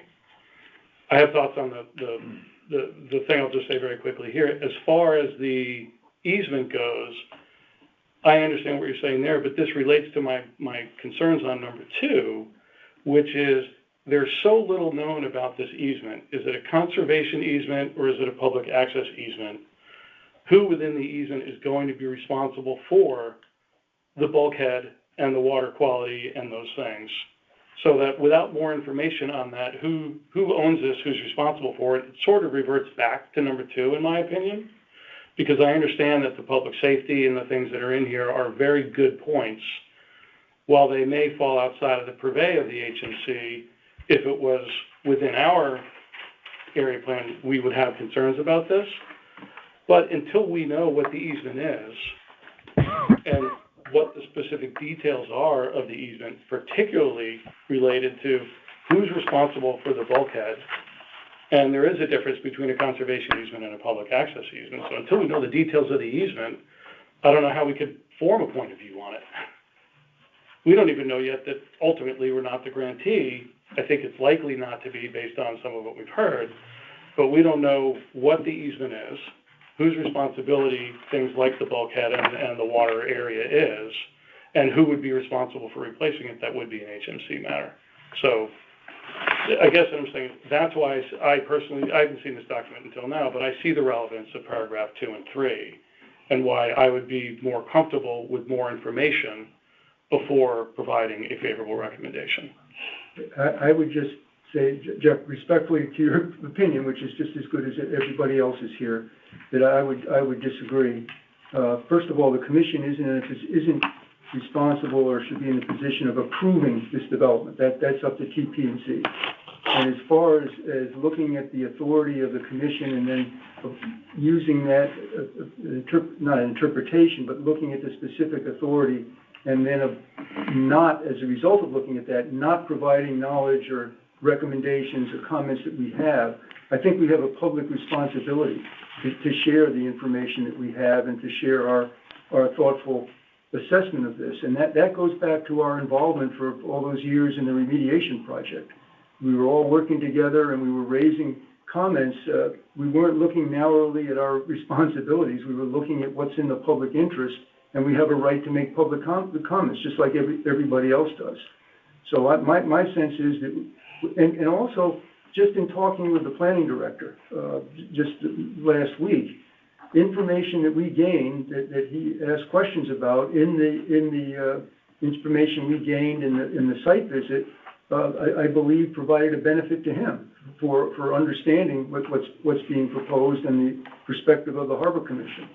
So I don't think we should be, not the word reluctant to express our opinion on a matter. If we want to say that we understand that this may not trigger the 2/3 vote, or we take that 2/3 vote out, I think that. But if we don't do that, I think the knowledge we have about the easement and what we've learned, I think we have a responsibility to transmit that knowledge and let TP&Z do with it as they wish.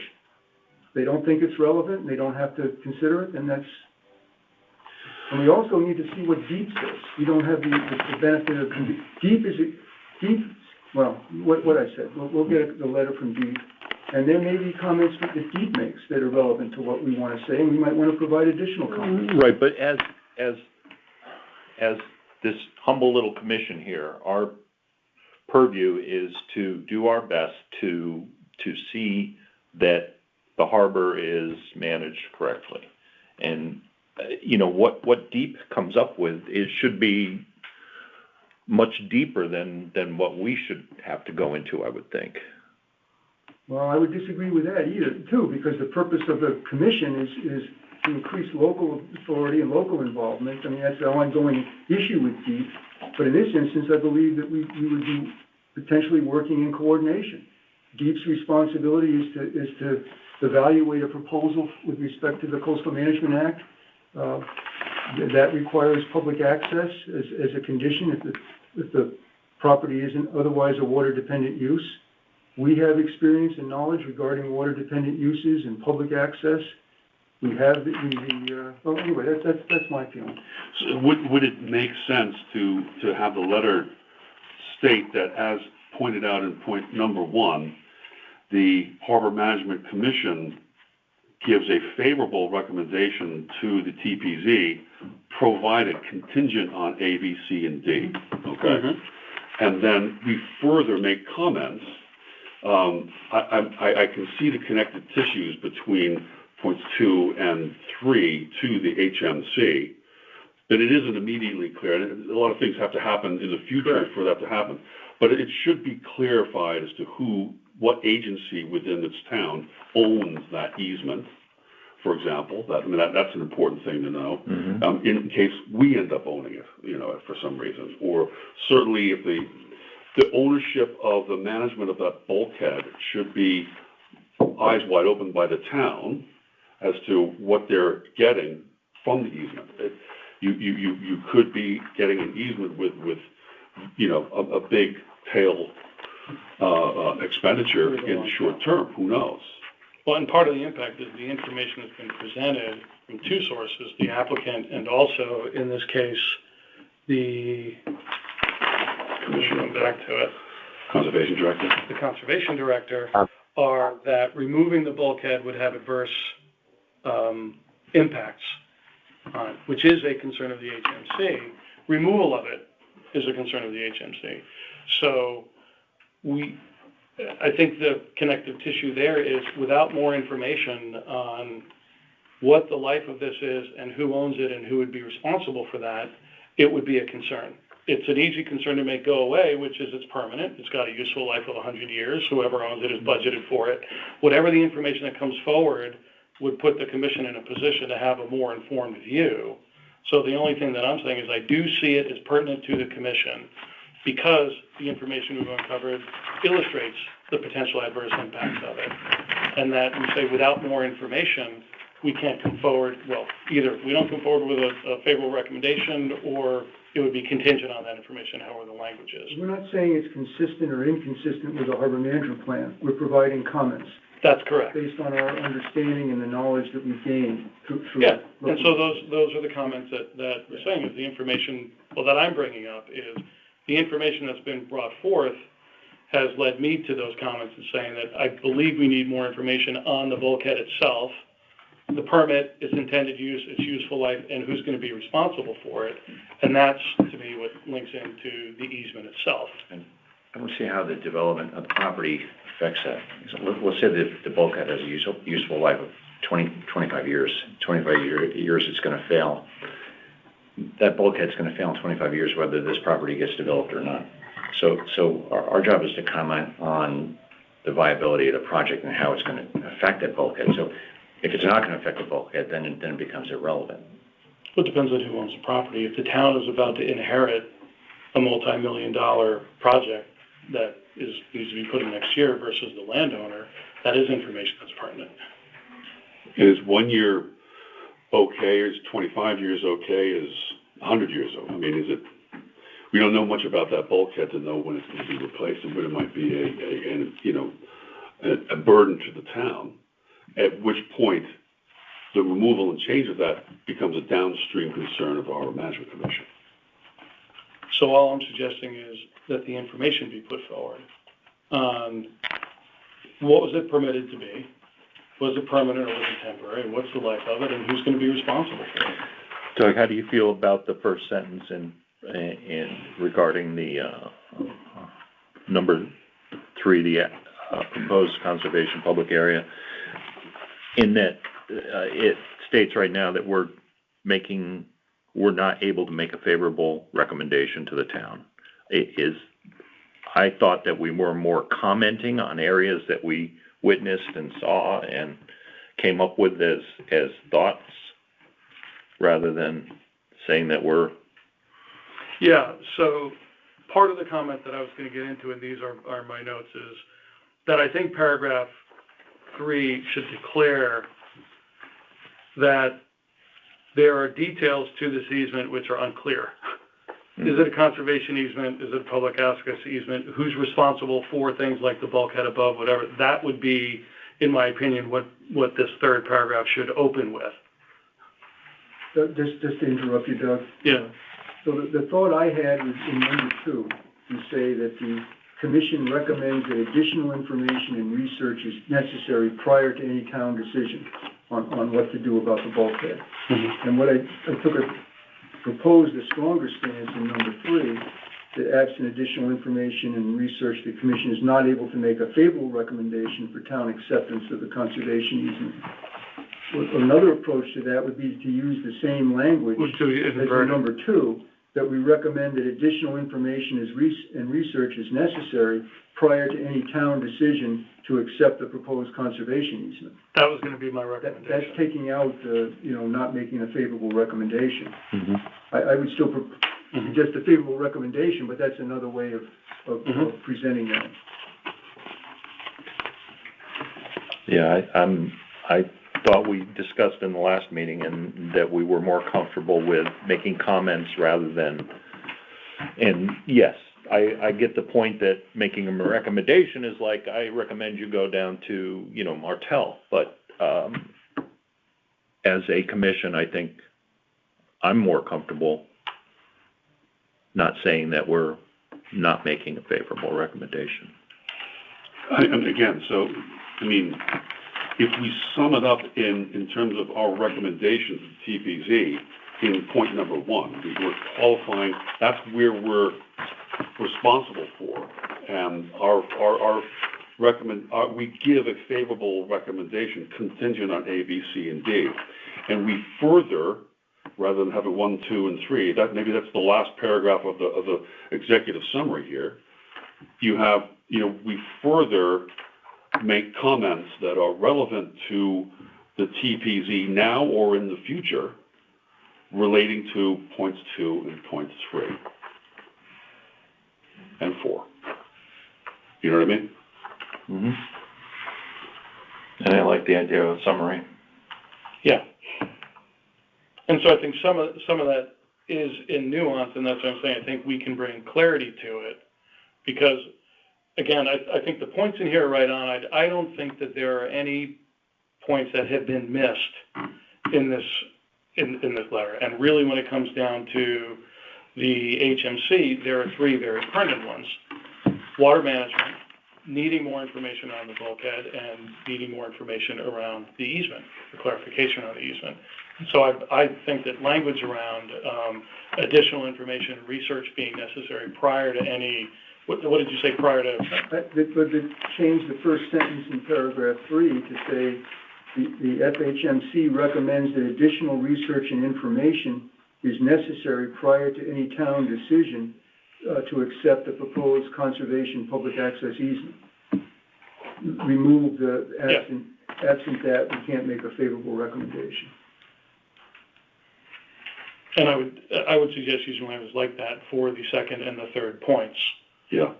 That would be the third point. Yes, because there's language like that already. It's already in number 2. Exactly. Can I ask a procedural question?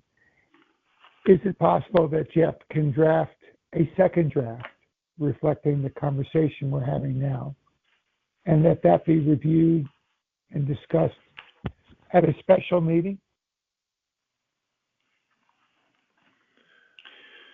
Is a consent between meetings by unanimous consent, is that possible in this organization? Do you know? The consent between... It was not a motion. Have a consensus on the following, on the discussion that you've had? No, I've served on boards where there's a resolution that approves of a document that's sent around as a draft. That's consent between meetings by unanimous consent. Has to be unanimous typically. So that. Oh, you mean by email or not at a meeting? Or whatever method, yeah.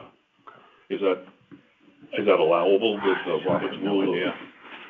I'm not sure, Yeah. especially with something this important. Yeah. We could check with the without. It feels like we're inching closer to a draft that makes a lot of sense that we would probably agree to. Right, but we would have to see it. Yeah, I think we need to see a second draft reflecting the very good points that have been made before we can vote on it. I guess I'm just sort of suggesting maybe we could save ourselves a meeting and just get that second draft and then consent by having unanimous consent between meetings by email. I don't know if that's allowed.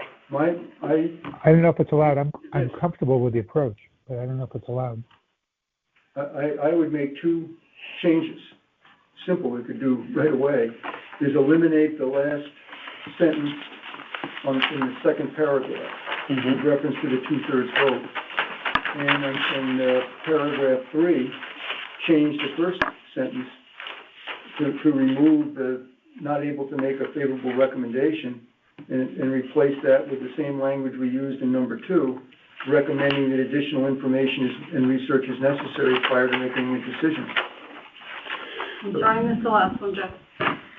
No, this is just my thought, I know. that the first sentence in number 3, change that to read that the Harbor Management Commission recommends that additional research and information is necessary prior to any town decision regarding acceptance of the proposed conservation public access easement.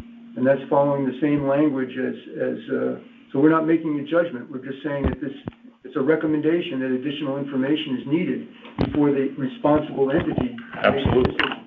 And you would drop, because when you stated that once before, you said before we make a favorable recommendation. But let's leave that out. Just leave that out. Leave that out. There's only two. So, but in the first sentence of the second paragraph under number 1, it says the FMC has no objection at this time. Is that equal to saying the HMC provides a favorable recommendation to the TPZ, provided? I believe it is, based on my experience elsewhere and here. That's equivalent to this? Yes. We're not making an unfavorable recommendation. We're saying no objection, so we're not making an unfavorable recommendation. Although in the second paragraph, if you took this from the town code, it says is needed to approve a proposal that has not received a favorable recommendation. So did you get that from the town code? That's the way we've always done it in the other towns. Whether you want to be more specific here, we can certainly do that. And say that we're able to make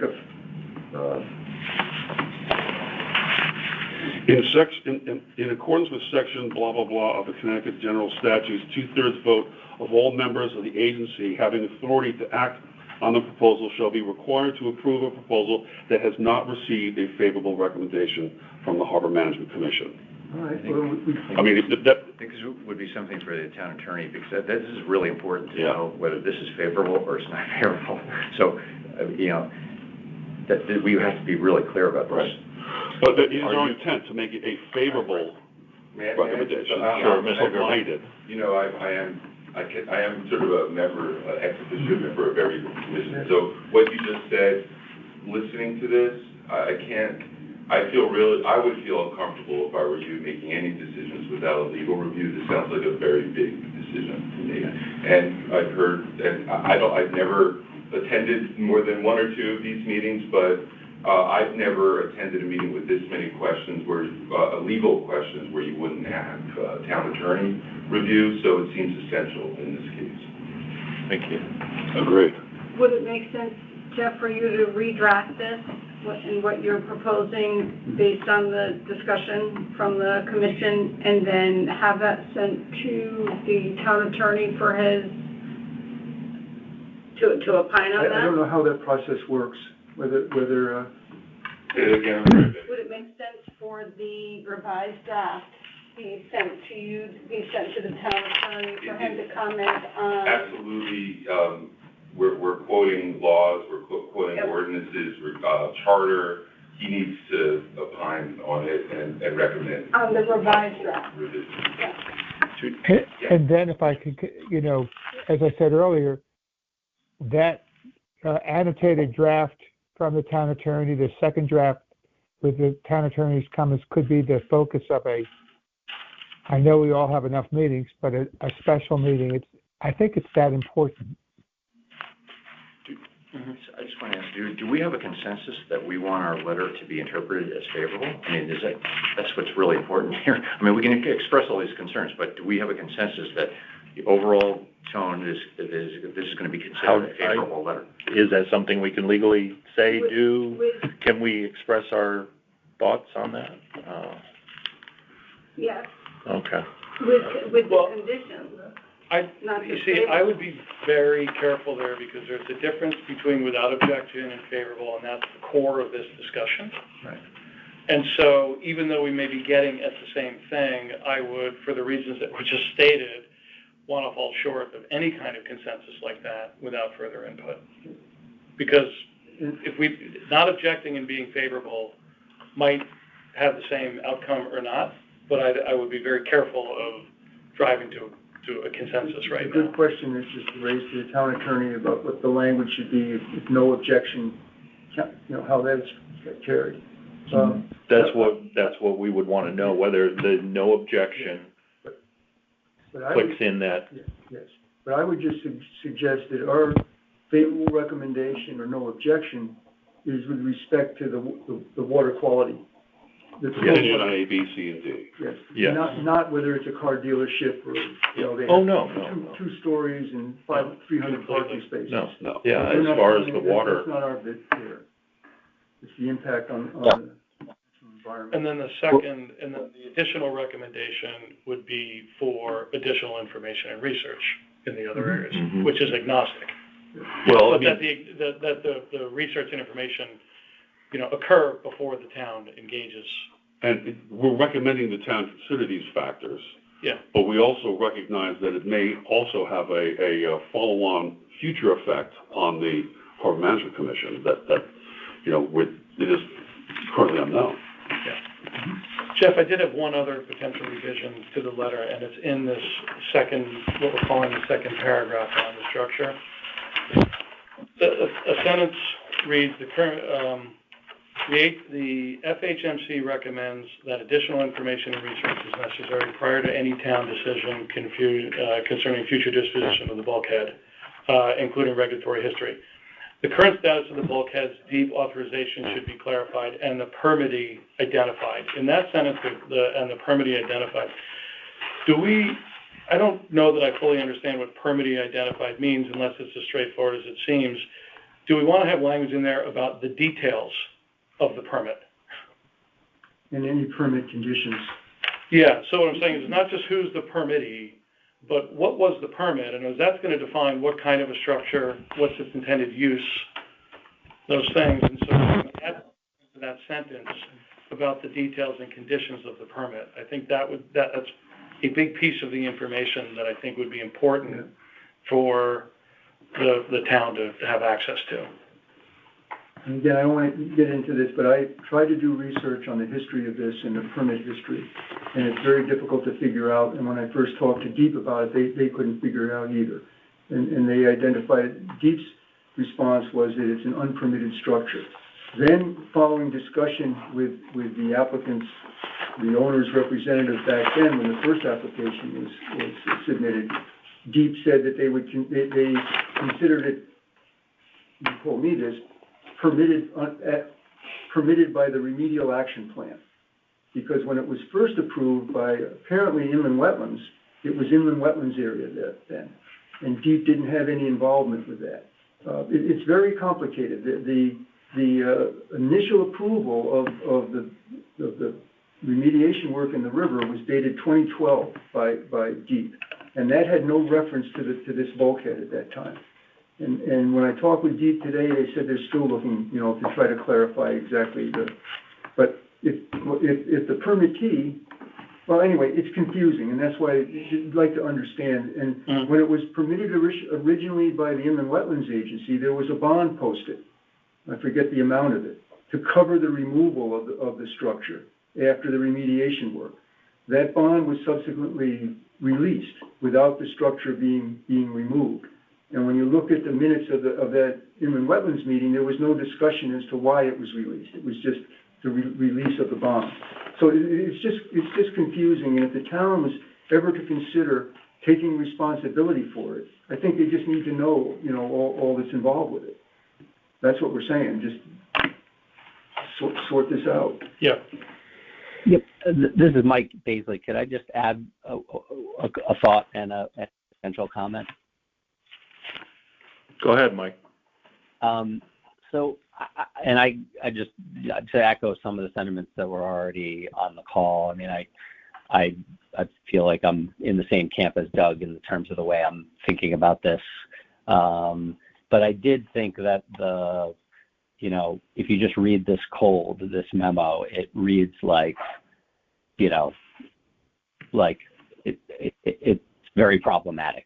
That's how it comes across at some level. So, and I think if we were to rework the memo in a fashion that says, okay, section 1 is the most important, it's water quality, and fundamentally there's no objection.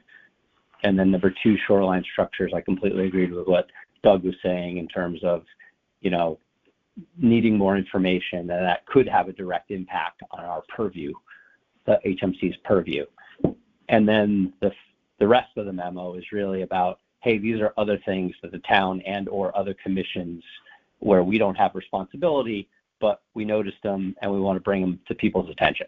That's kind of how I'm thinking about the tone. And so in that vein, if you look in section 2 under shoreline structures, there's a sentence that says in the middle, it says the existing steel bulkhead would appear to preclude safe and enjoyable future public contact with the Mill River, including access for fishing and crabbing as envisioned by the conservation director. So that sentence really seems like it's also duplicated down in 3, where we say, again, in the middle of the paragraph, the existing steel bulkhead would appear to preclude safe and enjoyable future public contact. So I think that's less a core responsibility of us.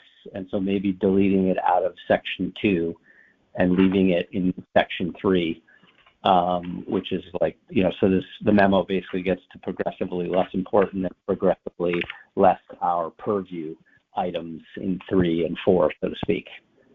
So. I also think, Mike, it's a good point because that sentence in the middle of paragraph 2 almost waters down the real point of paragraph 2. The important thing that you're like. Yeah. I agree with you. I would remove it. Yeah. Is the bulkhead permanent or not? So number 1, we got water quality. We don't have any fundamental objection subject to A, B, C, and D. Number 2, we have this bulkhead issue, which probably requires more information. The town just needs to make sure they look at it. And then, by the way, we have 3 and 4, which are just other things that were noticed during the course, but really aren't our purview. Yeah, I think that's a good point. Yeah. I mean, just in terms of the structure of the message, why not lead with the fact that, either it's a no objection, which is equal to a favorable recommendation that says we have a favorable recommendation contingent on A, B, C, and D, and have the following comments.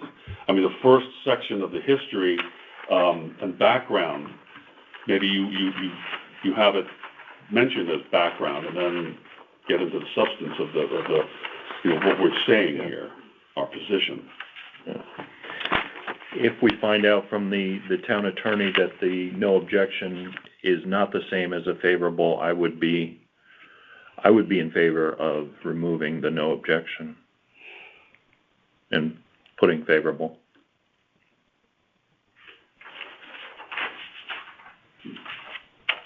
I would too. Yeah, but I think that's the point, right? We're going to redraft the letter, we're going to share it with the town attorney and get the language that's consistent with what everybody wants. Good. So that will take place very soon, I guess. Do we need to determine now when a special meeting, or we can't because we would want to get a draft? We got to we have to get a response from the town attorney and then let him look it over, I guess. Is there a minimum notification period for a special meeting? Well, you need 24 hours. 24 hours. To the town clerk.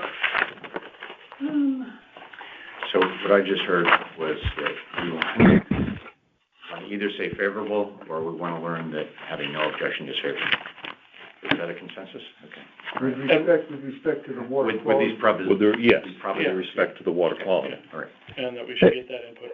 And question, could a special meeting that looked at a second draft, could that be all over the phone, or does it need to be face-to-face?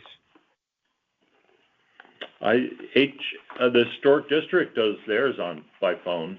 Well, we did them all by phone during the pandemic. Right. I would think it's special meetings,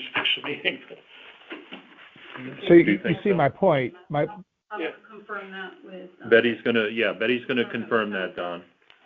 So that That's a might good make it point. easier for us to have a healthy discussion on a second draft. Yep. Do you want to have potential dates, like, maybe Jeff, what do you think? 23rd, Friday the 23rd for just a call-in meeting? That's this Friday. I know. That's fine. But Does that work for everybody? Yes. Yes. what would we do without you helping It'd us be through fun. this? It'd be fun. Not at 2 PM probably though. No. Oh, gosh. Say 4 o'clock or?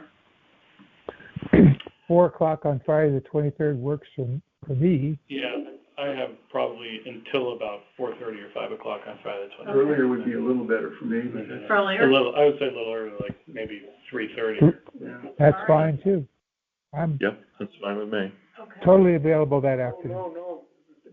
We got that Mary's service is this Friday. Yes. Oh, And the service begins at, what did I, 2. at 2. She'd be honored if we did it during her service. Can we move this to Monday?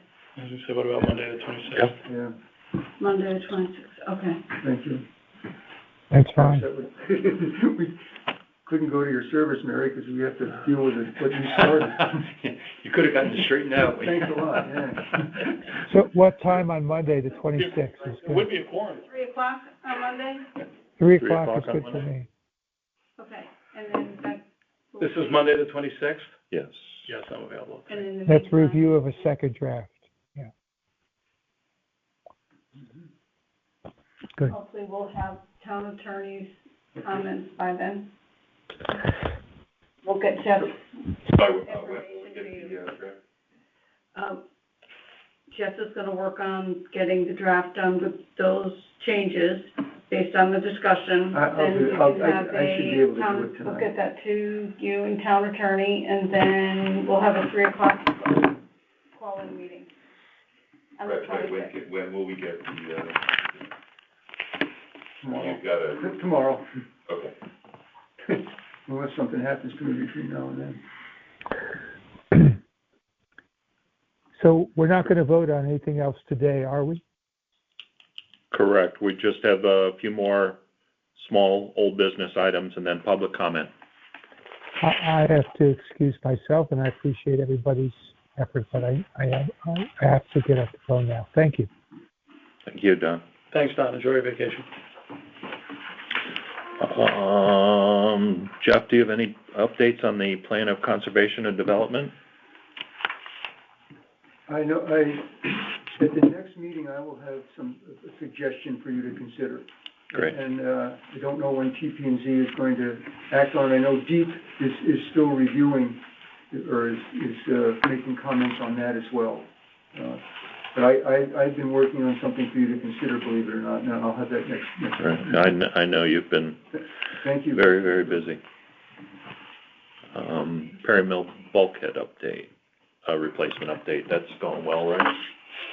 Appears to be. Yeah. Yeah, appears to be.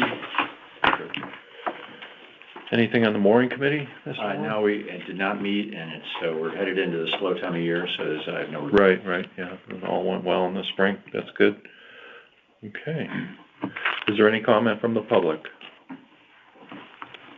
Bobby Walker, civil engineer at Land Tech. I would just request that this draft and the revision be shared with the applicant team if possible. So no matter what the language is, these are probably similar to concerns that we raised in P&Z, and we can get a head start at really diving into them. So we appreciate any of the. Great, I'm not sure that we would be able to share the draft until we vote on it. Okay. If we can, we will, but I'm not sure how that works. But yeah, once I think if it's going to be discussed at a public meeting, it has to be available for the public to. Okay, to but review. once we vote on the final. We can Okay. figure that out. Oh, okay, And do whatever's required. Yeah. Please. Thank you. If there's no other comments? So this will, entertain a motion. the draft of this will not be available for, like, after the meeting? I think public even though record. it was like a document at the meeting passed out? I believe it's a public record, public document. The draft that we discussed today is a public document. Okay, so will you be, It's not confidential. no, will you be able to post this on our documents page? If that's what you'd like, or I could just submit it to the applicant's representative as. It sounds like there's people online that are on the phone that wanna view it So also. What I might suggest is if somebody's in the meeting requests a draft, then I think we could share it, but if there's a second draft that's gonna be available within 24 hours and used as part of a public meeting, wouldn't that be what's posted? I think the final should be posted. I mean, you could, his current draft needs to have draft all over, and you know what I'm saying it shouldn't be out there, I think, on the town website for people to interpret that. As the final, This is, yeah. you know, what the commission has, decided to do. Good point. So if anyone wants that, they can, email the Harbor Management Commission at at fairfieldct.org and request a copy. Good, thank you. Motion to adjourn. So moved. Second. All in favor, aye. Aye. Thank you, everyone. Thank you.